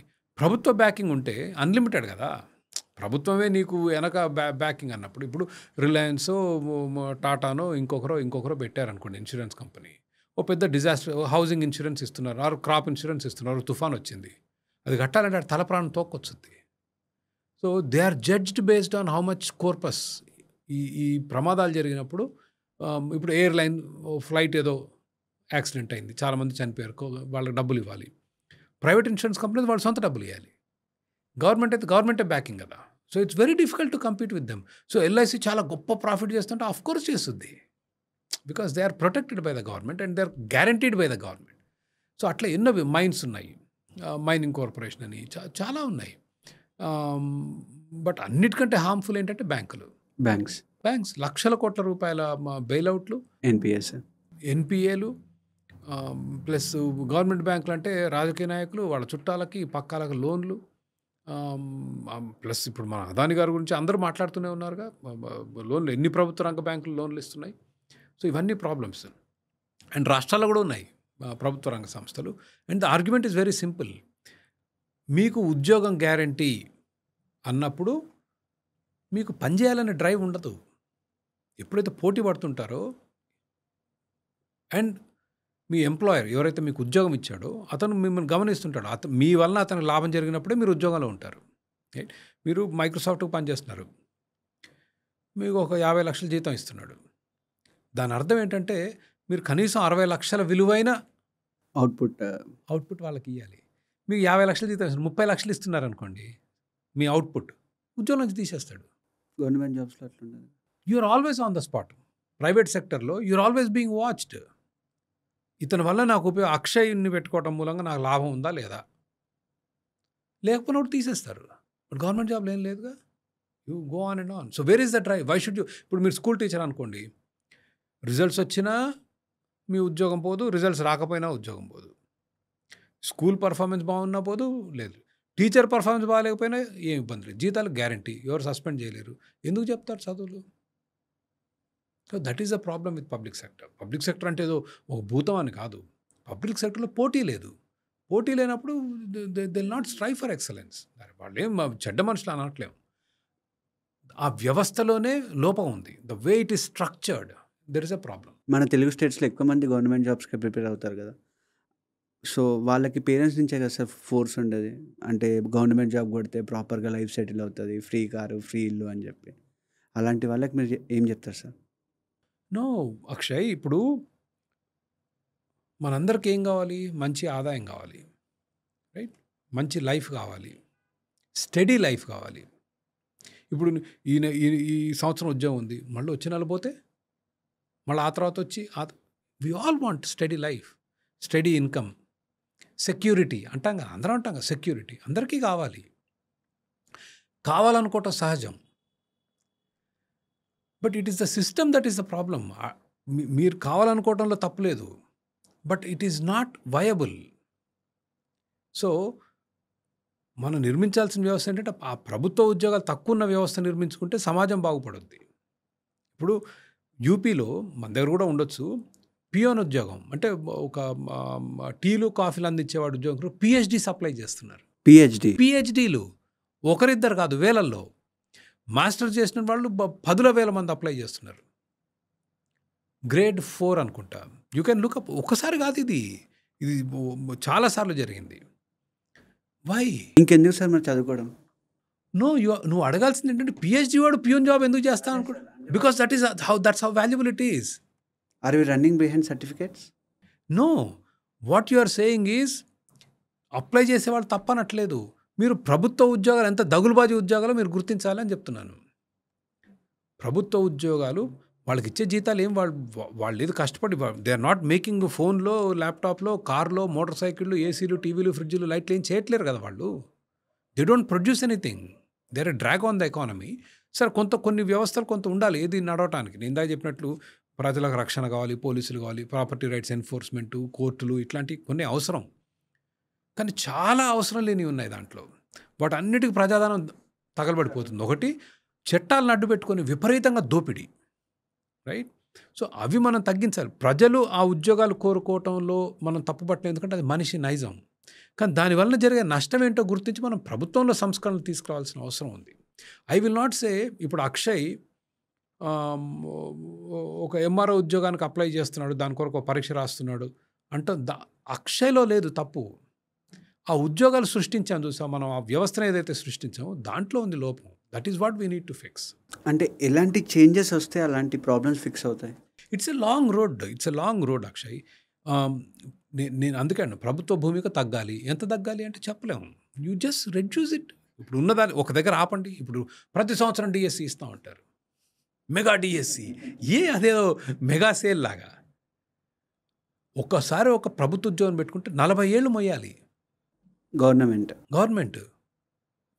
ప్రజలు గవర్నమెంట్ మోసేదే ఉంది, మన డబ్బులే కదా, పన్నులతో లక్షల కోట్ల రూపాయలు. ఇప్పుడు తెలుగు రాష్ట్రాల్లో రాష్ట్ర ప్రభుత్వ రెవెన్యూ, స్టేట్ రెవెన్యూ మొత్తం ఉద్యోగుల జీతాలకే 80-90-100%. I don't know what the number is, give or take. దాదాపు వచ్చే ఆదాయం మొత్తం దానికే వెళ్ళిపోతుంది. ఏది? ప్రభుత్వ ఉద్యోగుల జీతాలకి. So we should try to limit it. I'm not saying they are evil bad people. That system is flawed. So మనం ఎంత చిన్నగా ఉంచితే, డబ్బు ప్రజల దగ్గర ఉంచితే సమాజం ఎప్పుడైనా ఎదుగుతుంది. మనం డబ్బు వృధా చేసి ప్రభుత్వానికి ఇస్తే they waste all the money. Sir monopoly అన్నారు కాబట్టి ఐఆర్సిటీసీ కూడా ఈరోజు మోనోపలీయే కదా? ఏది? ఐఆర్సిటీసీ ట్రైన్. రైల్వేసే మొనాపలీ, ఐఆర్సిటీసీ ఈజ్ మొనాపలీ. ఇంతకుముందు Air India was a monopoly. So ఇప్పుడు కాస్త లిబరలైజ్ అయింది. But railways has been in losses forever. And losses మళ్ళీ పూరించే, తక్కువ టికెట్లు వస్తున్నాయి కదా బీద ప్రజలకి. పన్నులు కట్టేది కూడా మీరే కదా, మీ పన్నులతోటే కదా చేసేది. So not only that, your electricity is monopoly, ప్రభుత్వం చేతిలో ఉంది. ఎనీథింగ్ దట్ గవర్నమెంట్ టచెస్, అసలు ఏది సరిగా నడవదుగా. వాటర్ డిపార్ట్మెంట్ నీళ్లు సరిగా రావు, సూవేజ్ అది సరిగా జరగదు, బిల్డింగ్ పర్మిషన్ సరిగ్గా ఇవ్వరు. సో ఇవన్నీ మొనాపలీలే. మొనాపలీ అంటే అందరూ అంటారు ప్రైవేట్ సెక్టర్కి మొత్తం అప్పచెప్తే అన్ని గుత్తాధిపత్యాలు మొనాపలీలు వస్తాయి. మొనాపలీలు అన్నీ ఉన్నాయి ప్రభుత్వాల్లోనే. The nature of the government is monopoly. Private సెక్టర్లో పోటీ ఉంటుంది, ఒకటి మరీ గట్టిగా ఉన్నాయి, ఏదో ఒక టైంలో పోటీకి వస్తారు. మనం గూగుల్ మొనాపలీ అని గొడవ చేశారు. ఎంత టైం పట్టింది ఏఐకి ఎగిరి తనటానికి గూగుల్ని? Google search is now under tremendous threat by AI, artificial intelligence. Rapidly dropping Google search usage because everybody is using AI. So it's just a matter of time, right? నేను అమెరికాలో ఉన్నప్పుడు మోటరోలాకి కన్సల్టింగ్ చేసేవాడిని. Motorola షికాగోలో, షాంబర్గ్లో. Razor phone అసలు craze అప్పుడు. ఇట్లా flip phone first. అప్పుడు అని మాకేముండేవి అప్పుడు, యూఆర్ యంగ్, టచ్ ప్యాడ్ ఉండేది కాదు, బటన్లు ఉండేవి. ఇట్లా ఒత్తేవాళ్ళం, ఒత్తి ఫోన్లు చేసేవాళ్ళం. Razr was the first phone where the keypad was built into the touch screen కాదు, ఫ్లిప్ అయ్యేది, స్లైడర్ లాగా ఇది ఉండేది. అసలు ఎంత పెద్ద హిట్ అయిందో నేను చెప్పలేను. So that Razr is been wiped out now with Apple phone. So monopoly అని అప్పుడు అందరూ అనేవాళ్ళు, రేజర్ హ్యాస్ మొత్తం ప్రపంచాన్ని టేక్ ఓవర్ చేసిందని. దాని తర్వాత యాపిల్, శాంసంగ్, అసలు నోకియా గురించి అసలు ఎన్ని, it was a huge company, అసలు ఇప్పుడు లేదు, మాయమైపోయింది. సో మొనోపలీ అనిపించుద్ది, but eventually competition catches up.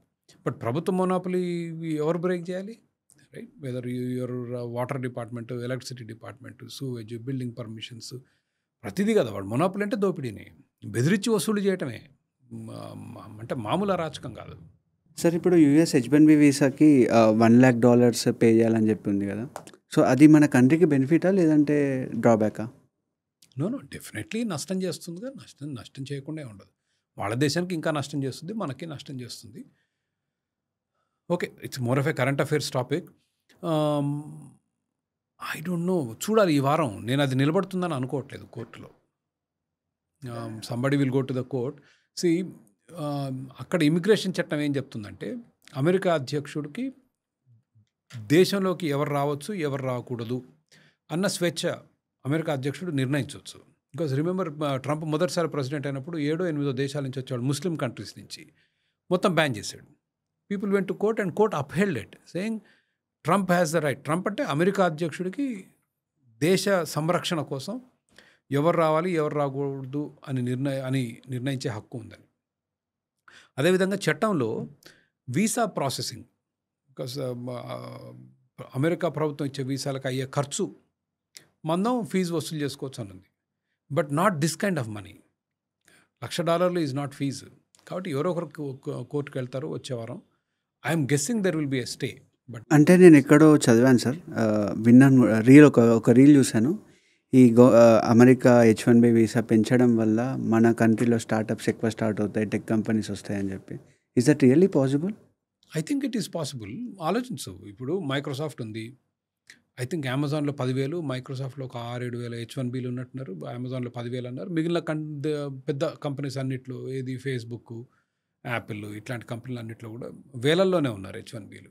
1,00,000 అప్రాక్సిమేట్గా. అంటే 6-7 లక్షలు ఉన్నట్టున్నారు. 6-8 లక్షలు H-1Bలు. ఓకే. పెద్ద కంపెనీలో సరే, whatever the number is, ప్రభుత్వం అడ్డుకుంది అనుకోండి ఈ విధమైన ఫీజులు పెడితే, then it's very easy for them to outsource కదా. ఆ ఎంప్లాయీస్ని పోయి ఇండియాలో పనిచేయాలి, సగం జీతం ఇస్తా అన్న హ్యాపీగా వస్తారు. Right. If you are making $200,000 అనుకోండి, అక్కడ ఇక్కడ $100,000 ఇస్తా అంటే బ్రహ్మాండంగా బతకవచ్చు. So that fear is there. So అందుకని ఇప్పుడు ట్రంప్ మళ్ళీ వేరే దేశాల్లో పెడితే దాని మీద కూడా ట్యాక్స్ వేస్తా అంటాడు. ఎంత ఎత్తాడు మూర్ఖుడు. So but it is a very clear possibility. So మీరు ఉద్యోగుల్ని బయటకు పంపిస్తే ట్యాక్స్ వేస్తా అంటే వాళ్ళు ఏం చేస్తారు, పోయి ఇన్ఫోసిస్ జాయిన్గా ఇన్ఫోసిస్కి ఇస్తాడు కాంట్రాక్ట్, అంతే కదా. ఇన్ఫోసిస్కో, విప్రోకో, యాక్సెంచర్కో, one of these companies will get and they will work in those companies. I don't think he can try all he wants, it won't work. But ఉద్యోగాలు వచ్చే అవకాశం ఉంది, బట్ అంత దూరం పోదనుకుంటున్నాను. సో గ్యాంబ్లింగ్ అనేది చాలా డెవలప్డ్ కంట్రీస్లో లీగల్ కదా సార్, కానీ మన ఇండియాలో ఎందుకు బ్యాన్ చేశారు? ఇండియాలో చాలా దేర్ లాట్ ఆఫ్ కన్సర్న్స్. ఇండియాలో కూడా బ్యాన్ చేయలేదు. గోవాలో ఇట్ ఈస్ లీగల్, అస్సాంలోనే ఇంకెక్కడో కూడా legal, north eastern state, Nagaland, one of the states it is legal. So it's not completely ban. Lot of people go to Goa to do gambling and that is the intellectual inconsistency అనేది, are policy inconsistency. ఒక దగ్గర పెట్టి ఒక దగ్గర పెట్టకపోవటం ఏంటి అనేది.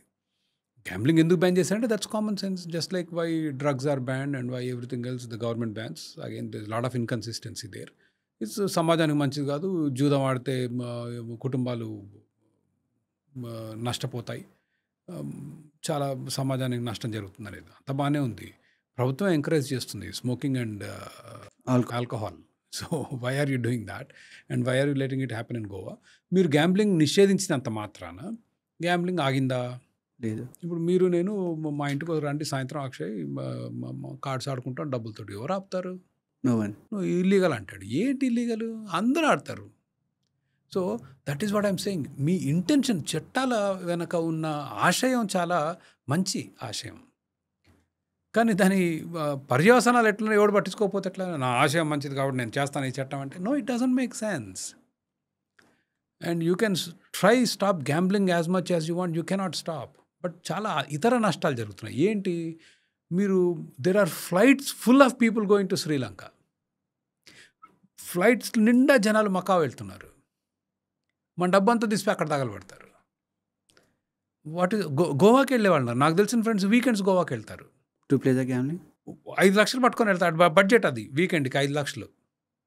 పోయి 2-3 days they'll have a great time and they'll come back.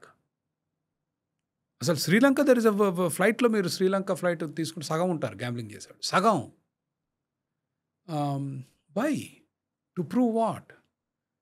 Just so that we all feel, అందరం చాలా సంతోషంగా మంచిగా ఫీల్ అవ్వాలి. ఎంతమందికి ఎన్ని వేల ఉద్యోగాలు వస్తాయి తెలుసా? Vegas is a great example, Macau is a huge example. And 190 దేశాలు ఉన్నాయి ప్రపంచంలో. సరే ఆఫ్రికా దేశాలు అన్ని తీసినా కూడా 60-70 దేశాల్లో it is legal, including India. వింత ఏంటి చెప్పనా, ఇండియాలో గంజాయి కూడా legal. There are states where the government is selling. మీరు చెక్ చేసుకోండి, గవర్నమెంట్ సెల్స్ వీడ్. కేరళ అనుకుంటా చెక్. అండ్ కొన్ని రాష్ట్రాల్లో గ్రోయింగ్ ఈజ్ లీగల్. ఏది పెంచడం, గంజాయి పెంచడం is legal. So it is all over the place. What are we trying to prove? I don't know. But what I'm saying is, ఒకటి, మీరు గ్యాంబ్లింగ్ని ఆపలేరు. 2, అందరూ ఆడుతున్నారు. 3, చెడ్డ అలవాటు అంటే పరివర్తన తీసుకురండి, స్వచ్ఛందంగా పరివర్తన. You tell people, you educate people. But just ban చేసి, షట్ డౌన్ చేసి, నిషేధిస్తే the business will go somewhere else. And ఈ మధ్య కొన్ని రీల్స్ ట్రెండింగ్లో వచ్చాయి సార్. ఏంటిదంటే, ఒక ఐఫోన్ వియట్నాంకి వెళ్ళి కొంటే ట్రిప్ ఖర్చు ప్లస్ ఐఫోన్ ఒక 20,000 యాడ్ చేసుకుంటే ట్రిప్ అయిపోతుంది, ఐఫోన్ వస్తుందని చెప్పి రీల్స్ బాగా ట్రెండింగ్ అవుతుంది. So what's your take on it? IPhone కన్నా ఇంకా చాలా గొప్ప ఎగ్జాంపుల్ ఉన్నాయి. ఇప్పుడు బంగారం స్మగ్లింగ్ అంతా అదే కదా. దుబాయ్కి వెళ్ళి మెడలో గొలుసు వేసుకొని వస్తే మీ దుబాయ్ ఖర్చు వెళ్ళిపోద్ది. As long as you can manage. But we need to declare the customs. అదే, as long as you manage through the customs. So this is the unfortunate part about all these restrictions which are very bad for the country. And మన జీవన ప్రమాణాలు పడిపోతాయి. C iPhone అక్కడ 50,000 ఉంది, మన దగ్గర 75,000 ఉందనుకో, which means we're poorer. Our we poorer because we're spending more on a phone. మనకు వేరే వస్తువులు కొనుక్కోవడానికి సరిపోవట్లేదు. రైట్. ఇప్పుడు నీ జీతం ₹1,00,000, ఐఫోను 50,000 ఉంటే నీ ఖర్చులకు 50,000 మిగులుతాయిగా. ఆ నెల 75,000 పెట్టాను, 25,000 మిగులుతాయి. నువ్వు తక్కువ కొంటావు కదా వేరే సామాన్లు. So what have we done? ఆ 25,000 ఎవరికి ఇచ్చాం? గవర్నమెంట్కి ఇచ్చాం. ఆడేం చేస్తాడు? కాళేశ్వరం కడతాడు.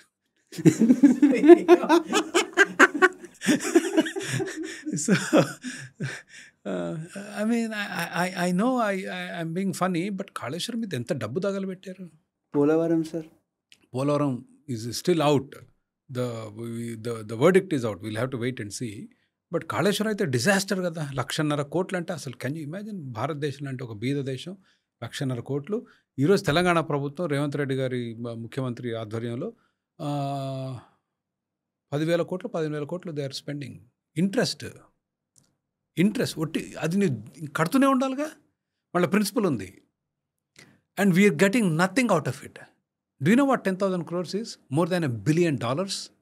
$1 billion. And it is doing nothing. So that's how they waste the money. గవర్నమెంట్స్కి ఇస్తే వాళ్ళు చేసే పనులు ఇట్లాగే ఉంటాయి. అండ్ మనమేమో ట్రాఫిక్లో చిక్కుకొని మెట్రో నడవక ట్యాక్సులు కట్టి ట్యాక్స్లకు కూడా కట్టాలి మళ్ళీ. There is no end to what we pay and we get nothing back from the government. Basic communities కూడా. What does a Hyderabad you wants? Not much. రోడ్లు కొంచెం శుభ్రంగా ప్రయాణం చేసే విధంగా, ట్రాఫిక్ లేకుండా కొంచెం ట్రాఫిక్ తట్టుకుంటాం. అసలు అది గ్రిడ్ లాక్లు అయిపోయి, metro convenience, drainage, sewage, building permissions కాస్త ఈజీగా వచ్చే విధంగా చూస్తే అంతే. అంతకుమించి మనం అడగంగా. No, city people are just seen as cash cow. పిండుకోవాలి, ఊళ్ళల్లో పంచాలి, ఓట్లు కొనాలి. That is how it. అందుకని మీకు ఊళ్ళల్లో 70-80% పడతాయి ఓట్లు.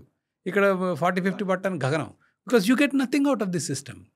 ఎంతసేపు మీ దగ్గర తీసుకోవటం కానీ ఇచ్చేది ఉండదుగా ఇక్కడ. So that is the unfortunate part. But cities can be a huge source of employment. ఇవాళ బెంగళూరులో చూస్తే డిజాస్టర్, ట్రాజడీ. సరే, బెంగళూరు ట్రాజడీ మూలంగా హైదరాబాదు బాగా పెరిగేలేండి కానీ,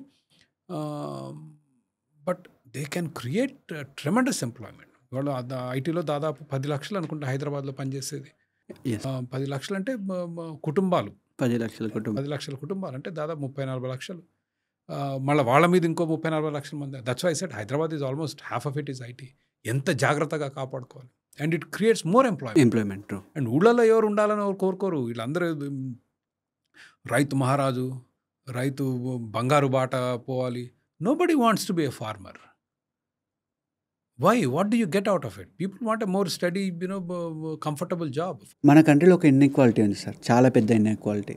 ఇండియాలో ఉన్న రిచ్ పీపుల్ 1%, 40% ఆఫ్ ది వెల్త్ని హోల్డ్ చేస్తే 50% పాపులేషన్ వచ్చేసి just 3% of the wealth hold చేస్తున్నారు. ఈ ఇన్ఈక్వాలిటీకి రీజన్ ఏంటి? నేను అసలు inequality I don't even consider an important metric. America లాంటి దేశంలో ఇక్కడ మధ్యతరగతి కన్నా ఒక బీద వ్యక్తి చాలా బాగా బతుకుతాడు. సింగపూర్ కూడా అంతే. So inequality I don't know if it's a metric, but ఏ విధంగా వచ్చింది ఇన్ఈక్వాలిటీ అనేది.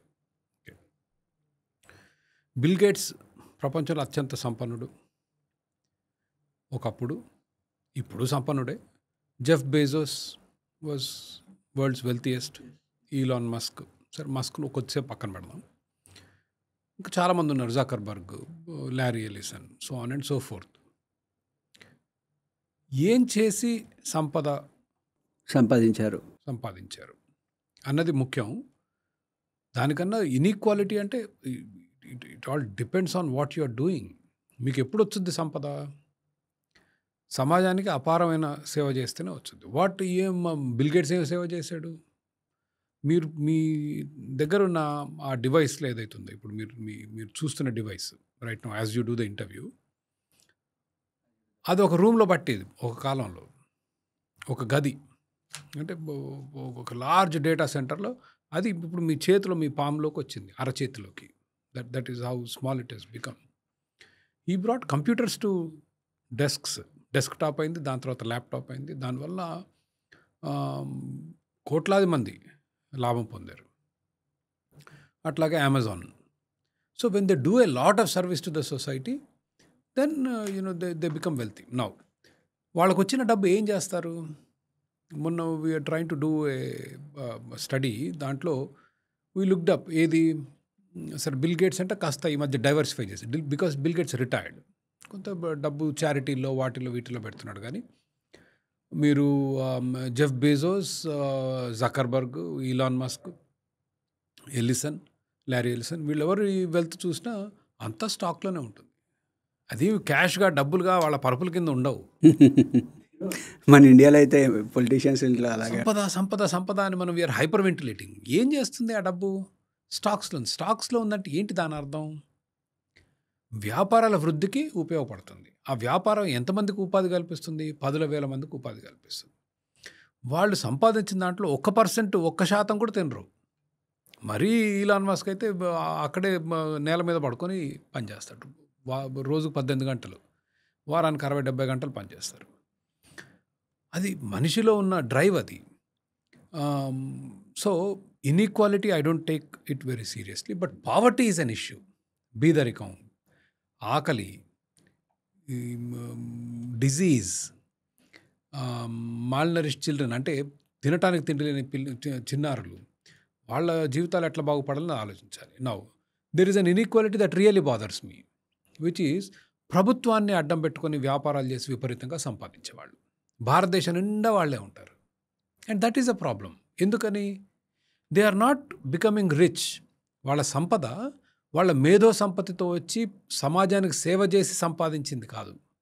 ప్రభుత్వాన్ని అడ్డం పెట్టుకొని కాంట్రాక్టులు తెచ్చుకుంటారు, ప్రభుత్వాన్ని అడ్డం పెట్టుకొని ఎలక్ట్రిసిటీ వర్కులు తెచ్చుకుంటారు, ప్రభుత్వాన్ని అడ్డం పెట్టుకొని ఇరిగేషన్ పనులు తెచ్చుకుంటారు, ప్రభుత్వాన్ని అడ్డం పెట్టుకొని ఎయిర్పోర్ట్లు టేక్ ఓవర్ చేస్తారు, ప్రభుత్వాన్ని అడ్డు పెట్టుకొని షిప్ యార్డ్లు టేక్ ఓవర్ చేస్తారు, ప్రభుత్వాన్ని అడ్డు పెట్టుకొని రోడ్డు కాంట్రాక్టులు తెచ్చుకొని నాసిరకం రోడ్లు వేసుకొని సగం తింటారు, మొత్తం నాశనం చేసేస్తారు. These are the problematic ones. ఈ inequality is very bad because Bill Gates ₹1,00,00,000 సంపాదిస్తే సమాజానికి ₹1,00,00,000 కన్నా ఎక్కువ విలువైన సేవలు కానీ ఉత్పత్తులు కానీ ఇచ్చాడు. ఇవ్వనప్పుడు సమాజం నష్టపోతుంది. And that inequality is very dangerous because that brings country down and creates poverty. ఎందుకంటే సంపద విధ్వంసం జరుగుతుంది అక్కడ. ఇప్పుడు అక్షయ్, నేను ఒక రైతుని, నేను బత్తాయిలు పండిస్తాను. నీకు బత్తాయిలు ఇస్తే నువ్వు నాకు ₹10 ఇస్తావు, రైట్? నేను ఇచ్చేది నీకు ఉపయోగపడింది, నీ ₹10 నాకు ఉపయోగపడింది. You understand? ఆ ట్రేడ్లో ఇద్దరం విన్ విన్. నా దగ్గరనే నీకు ఎక్కువ అవసరం, నీ దగ్గరనే నాకు ఎక్కువ అవసరం. అప్పుడే ఎక్స్చేంజ్ జరుగుద్ది. నా దగ్గర నీకు అవసరం లేకపోతే నేను తీసుకోలేను. You will never give me your 10 rupees. నీ 10 రూపీస్ కన్నా నేను ఇచ్చేది నీకు విలువైంది. ఇప్పుడు నువ్వు సూపర్ మార్కెట్కి వెళ్తావు, వెళ్ళి 10 రకాల వస్తువులు కొంటావు. ఇన్హెరెంట్లీ ఏం చెప్తున్నావు అంటే, నేను కొనే వస్తువులు నాకు విలువైనవి, నేను ఇచ్చే డబ్బు కన్నా ఆ వస్తువు విలువ నాకు ఎక్కువ. సో ఇచ్చిపుచ్చుకునే క్రమంలో ఏమవుతుంది, అక్షయ్ లాభపడుతున్నాడు, నేను లాభపడుతున్నాడు. బిల్ గేట్స్ ఆ ప్రపంచంలో అత్యంత సంపన్నుడు అయినప్పుడు ప్రపంచం కూడా చాలా లాభపడింది, మీకు కనిపిస్తోంది అక్కడ. అమెజాన్ జెఫ్ బీజోస్ అత్యంత సంపన్నుడు అయినప్పుడు we can see the revolution it has brought. Click కొట్టగానే ఇంటికి వస్తున్నాయి సామాన్లు, which has never happened before. తయారు కావాలి, రైట్? విమెన్ అయితే మేకప్లు వేసుకోవాలి, కార్లో కూర్చోవాలి, మాల్కి పోవాలి, 3 గంటలు తిరగాలి. Not anymore, right? You read the reviews, ఏది బెస్ట్ ప్రోడక్ట్ అంటాం, ర్యాంకులు చూస్తాం, టక్మని కొడతాం. అమెజాన్ అయితే రేపు వచ్చుద్ది, స్విగ్గీ, ఇన్స్టామార్ట్, బ్లింకిట్ ఇవైతే 5 నిమిషాల్లో వస్తున్నాయి. Who brought this revolution? Those entrepreneurs. Jeff Bezos, one guy. అతను చూసి మనం అందరం నేర్చుకున్నాం. True. yes. But he's the one, right? Before anybody. Jeff Bezos మీరు ఎప్పుడైనా ఇంటర్వ్యూ చేస్తే చెప్తాడు, నేను ఆలోచించాను. వాట్ హీ సేస్, నేను ఆలోచించాను ఏంటంటే, ప్రోడక్ట్స్ ఏవి కావాలనేది ప్రజలు ఎప్పుడు మారుతుంటాయి, వాళ్ళ రుచులు, అభిరుచులు. ఒకసారి ఐఫోన్ అంటాం, ఇంకోసారి శాంసంగ్ ఫోన్ అంటాం, కానీ ఒకటి మాత్రం మారట్లేదు ప్రజల్లో, కొనడం తొందరగా రావాలి. వారం రోజుల్లో వచ్చేది 3 రోజులు రావాలి, 3 రోజుల్లో వచ్చేది ఇవాళ కావాలి. సో మేము పెట్టిన ఎఫర్ట్ మొత్తం ఎంత త్వరగా, ఎంత ఎఫిషియెంట్గా డెలివరీ చేయగలం అనేది. It used to be 5 days, 7 days shipping, then it became 3 days, then it became 1 day, now it is same day. Amazon హైదరాబాద్లో కూడా ఇప్పుడు మీరు వాళ్ళ ఐఫోన్ ఆర్డర్ చేస్తే పొద్దున రాత్రికి వచ్చేది 7 అవును, right? 1 day delivery. No our guys have taken it to a different level. Swiggy and Blinkit ఇవాళ పొద్దున్న, నేను యాక్చువల్లీ వాళ్ళ మార్నింగ్ ప్రాక్టికల్ పొద్దున్న లేసే టూత్ పేస్ట్ లేదు ఇంట్లో, ఆర్డర్ చేస్తే 5 minutes అని మళ్ళీ వాళ్ళు మెసేజ్ మాట్లాడు, lightning delivery, less than 5 minutes. So that is, but I'm just saying, he's wealthiest guy, but he changed the way we live. yes. Same thing with Uber. అసలు మనకు నరకం ఆటోలో పోవాలంటే విసిగిచ్చే వాళ్ళు, ఆటో వాళ్ళు. వస్తా అంటాడు, రానంటాడు, 50 రూపాయలు ఎక్కువ అంటాడు, దిగిన తర్వాత ఇంకా నువ్వు ఇది అంటాడు. Now it made it so beautiful service. మన అవసరం ఊబర్ వాడుకుంది, ఊబర్ అవసరం వాడికి కావాలి, వాడు మనకు రేటింగ్ ఇస్తాడు యాక్చువల్లీ, అవును, right? So based on that we get the rights. So ఈ ఇన్ఈక్వాలిటీ అనేది is non sense. However there is one inequality which bothers me is poverty is one thing. రెండవది, ప్రభుత్వాలను అడ్డుపెట్టుకొని ప్రజల్ని దోచుకొని సంపాదించే ఇన్ఈక్వాలిటీ ఏదైతుందో దానివల్ల సమాజానికి మేలు జరగలేదు, రైట్? మీకు బిల్ గేట్స్ వల్ల నేను ఇంత కాన్ఫిడెంట్గా చెప్తున్నాను, బిల్ గేట్స్ వల్ల జరిగింది, జెఫ్ బీజోస్ వల్ల జరిగింది. Similarly Narayana Murthy and Wipro, there are good business men in India also. Apollo Hospitals వాళ్ళు బాగా చేశారు work. There are several companies ఇండియాలో. ఊరికే అమెరికన్ కంపెనీల పేరు చెప్తున్నాను, నోన్ నేమ్స్ కాబట్టి అమెరికా కంపెనీలు చెప్తున్నాను. భారతదేశంలో చేసిన వాళ్ళు చాలామంది ఉన్నారు. Tatas are known to be reasonable. భారతదేశంలో మరీ మడిగట్టుకొని పవిత్రంగా వ్యాపారాలు చేయలేము. వాడు గొంతు కత్తి పెట్టి డబ్బులు లేకపోతే వ్యాపారం మూసేస్తా అంటే వ్యాపారం మూసుకోలేం కదా, తప్పక ఇస్తారు కొంతమంది. But what I'm saying is, ఇవాళ భారతదేశంలో చాలామంది వ్యాపారస్తులు ప్రభుత్వాన్ని అడ్డం పెట్టుకుంటారు, రైట్? అడ్డం పెట్టుకుని కాంట్రాక్ట్లు తెచ్చుకుంటారు, 1000 కోట్లు దండుకుంటారు. దానివల్ల సమాజానికి మంచి జరగలేదు, right? Like bill gates has given service, like Amazon has given service, like Apple has given service. Apple అందరికి ఫోన్లు ఇచ్చింది కదా. ఫోన్లు ఇస్తే మనం ఏం చెప్తున్నాం, నీ ఫోన్ కంటే నేను ఇచ్చే నీ డబ్బు కంటే నీ ఫోన్ విలువైందంట. So that kind of wealth is very bad, very dangerous, and it does a lot of, చాలా నష్టం చేస్తుంది దేశానికి. సో ఆ ఇన్ఈక్వాలిటీ ఏదైతుందో, ప్రభుత్వాలను అడ్డం పెట్టుకొని ప్రజల్ని దోచుకొని సంపద ఏదైతే సంపాదిస్తున్నారో, డబ్బు సంపాదిస్తున్నారో, దానివల్ల దేశానికి నష్టం, ఆర్థిక వ్యవస్థకి నష్టం, ప్రజలకు కూడా నష్టం జరుగుతుంది. సార్, ఇంతకుముందు మనం మాట్లాడుకున్నప్పుడు ఫార్మర్స్ గురించి ఒక పాయింట్ మాట్లాడాం. మన దగ్గర రైతు రాజులాగా ఉన్నప్పుడు India was the wealthiest country. మళ్ళీ రైతు రాజు అయితే మళ్ళీ మనం ఆ డేస్కి వెళ్తామా? ఏ దేశంలో రైతు రాజు చెప్పరా? ఒక దేశం పేరు చెప్పండి. ఏదన్నా దేశంలో రైతు రాజు ఉన్నాడా? ఏ దేశం? You tell me, give me one. Why do we glorify this? వ్యవసాయం 1000 సంవత్సరాలుగా చేస్తున్నాం. It is usual industries. మనకు సివిల్ ఇంజనీరింగ్ ఉందనుకోండి, ఒకప్పుడు it's very hot industry. Over a period of time అయిపోయింది. మెకానికల్, దాని తర్వాత కార్లు గీర్లు వచ్చాయి కదా, mechanical engineering was very hot, అయిపోయింది. దానికి computer science was very hot, అది ఇప్పుడు కాలక్రమంలో ఇప్పుడు after it's melting. It is becoming less and less valuable because ఏఐఏ రాస్తోందిగా code. It is like hiring one of the best programmers in the world. మీరు ChatGPT రాసే code somebody did some rating చేస్తే ప్రపంచంలో 8వ 9వ best programmer రాసినంత బాగా రాసింది code. ఇంకా అసలు ఇంకేం అవసరం ఉంది. So it will keep changing. అంటే ఈ స్టేట్మెంట్స్ అన్ని ఎలక్షన్. మై క్వశ్చన్ ఈజ్, రైతే రాజు. ఎక్కడున్నాడు రైతు రాజు? ఏ దేశంలో రైతు వ్యవసాయం చేసి బిల్ గేట్స్ లాగా సంపన్నమైన రైతు పేరు ఒకటి పేరు చెప్పండి. లేడు కదా. Unnecessarily glorified. ఇవాళ భారతదేశంలో రైతులు గత్యంతరం లేక వ్యవసాయం చేస్తున్నారు. ఎందుకు? Other employment, other sources of revenue, ఆదాయ మార్గాలు లేక గత్యంతరం లేక చేస్తున్నారు. మీరు ఏ రైతు కన్నా వెళ్ళి అడగండి, బాబు మీ అబ్బాయిని, నీ కొడుకుని, నువ్వు రైతే రాజు కదా, మరి యువరాజుని మళ్ళీ రైతుని చేస్తావా, గూగుల్ ఎంప్లాయీని చేస్తావా, ఇన్ఫోసిస్ ఎంప్లాయీని చేస్తావా అని అడగండి, ఎంతమంది చెప్తారో చూస్తా. That should tell you. What we should look for is, ఇంతమంది రైతులు వ్యవసాయం చేస్తూ అభివృద్ధి చెందిన దేశం ఈ ప్రపంచంలో ఒకటి కూడా లేదు. ఇవాళ భారతదేశంలో 30-40% మంది వ్యవసాయంలో ఉన్నారు. వ్యవసాయ కూలీలు కానీ, వ్యవసాయం చేసేవాళ్ళు కానీ, రైతులు కానీ, whatever it is. No country will develop. Highly unproductive. నేను రైతులకు వ్యతిరేకం అనట్లేదు.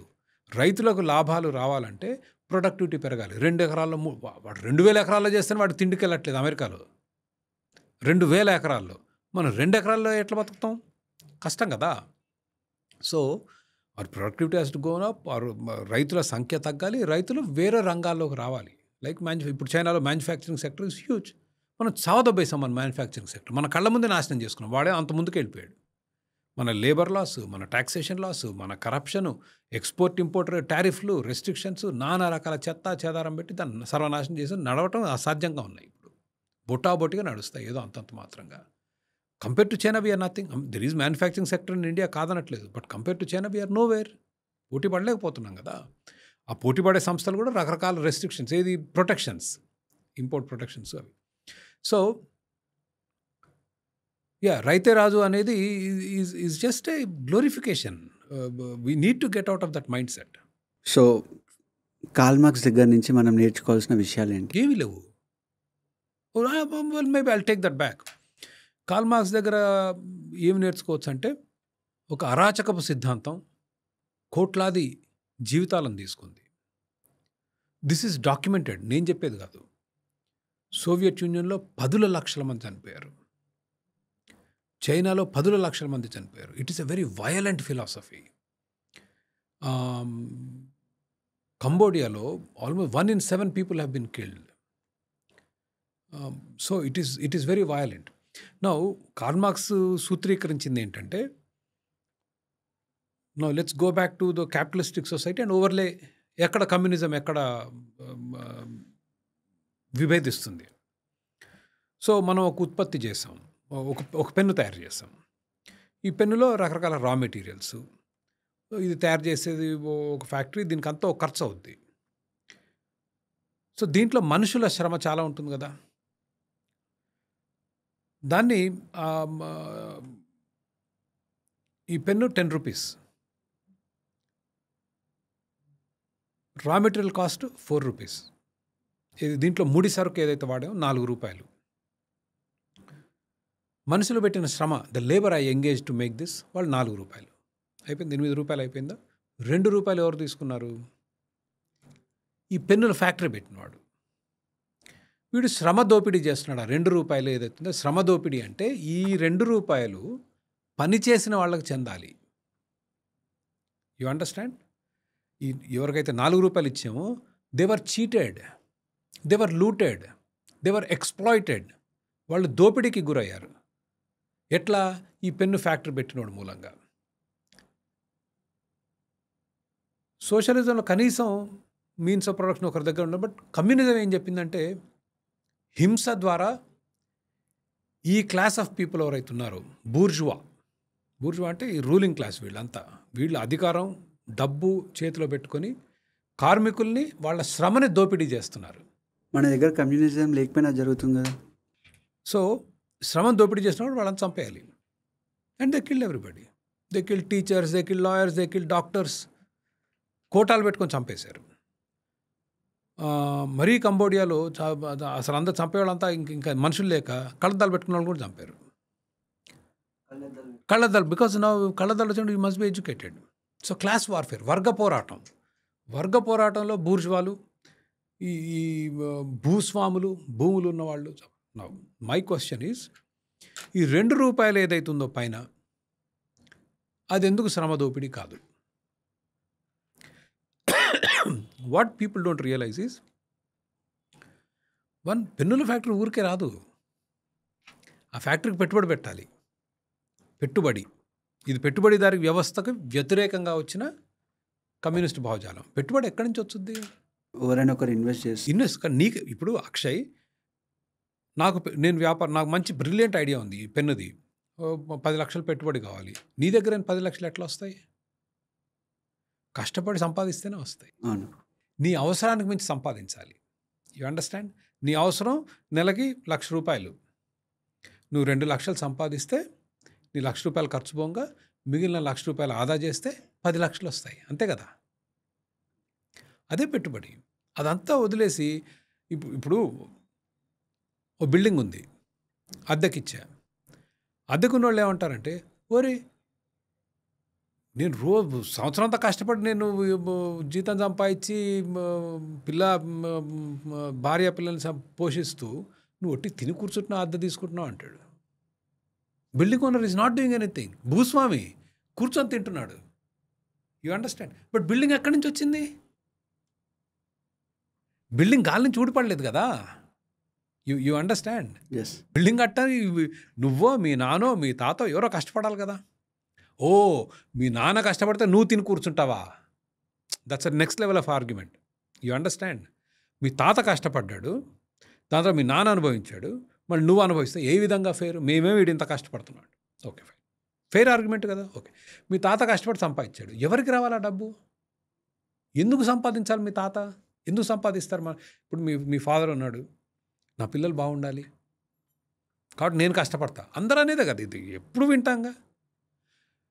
నేను బాగా కష్టపడి సంపాదించి అందరికి పంచుతా అంటాడు ఎవడన్నా? Who deserve? మీ ఫాదర్ జనాల్ని ముంచి సంపాదించలేదు. వ్యవసాయం చేశాడు, ఇంకో ఉద్యోగం చేశాడు, ఏదో చేశాడు. తన అవసరాలు తగ్గించుకొని డబ్బు ఆదా చేసి ఓ ఇల్లు కట్టుకొని ఓ ప్లాట్ కొనుక్కొని ఏదో చేశాడు. లేదు అక్షయ్కి రావద్దంటే అది మీ ఫాదర్ ఇష్టం. అక్షయ్కి ఇవ్వాలా సమాజానికి ఇవ్వాలా అనేది ఆయన ఇష్టం. బట్ అక్షయ్ దుర్మార్గుడు తింటున్నాడు. But that is the nature of our humans. Not only humans, every animal.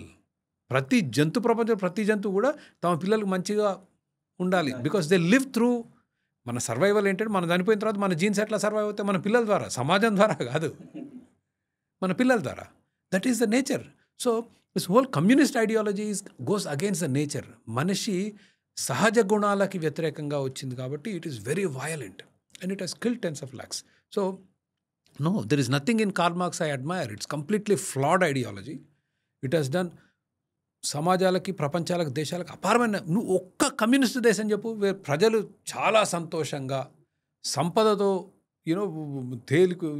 నిండిపోయి చాలా సంతోషంగా ఉన్న దేశం ఎక్కడుంది? China is not China is a communist party. 1980s వరకు అయితే దుర్మార్గం కదా. చైనాలో మావు పాలించినప్పుడు it was hard core communist దేశం.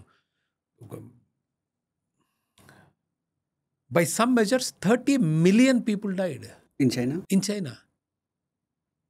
Can you fathom 30 million people? 3 crores.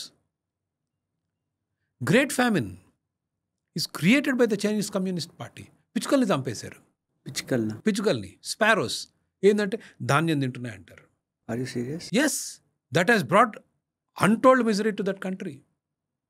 Great famine, you have to read up Great Famine. And కోటాలు పెట్టి చంపేశారు మనుషుల్ని. ఇక్కడే మావోయిస్టులు, నక్సలైట్లు అని అది చాలా గొప్ప సిద్ధాంతం అన్నట్టు. బట్ చైనా ఇట్ సెల్ఫ్ వదిలేసింది కదా ఆ సిద్ధాంతాన్ని. ఈరోజు China is going towards more of a free society other than ruling. పాలన చైనీస్ కమ్యూనిస్ట్ పార్టీ పాలిస్తుంది, కానీ ఆర్థిక విధానాలన్నీ క్యాపిటలిస్ట్ విధానాలు తీసుకొచ్చిందిగా.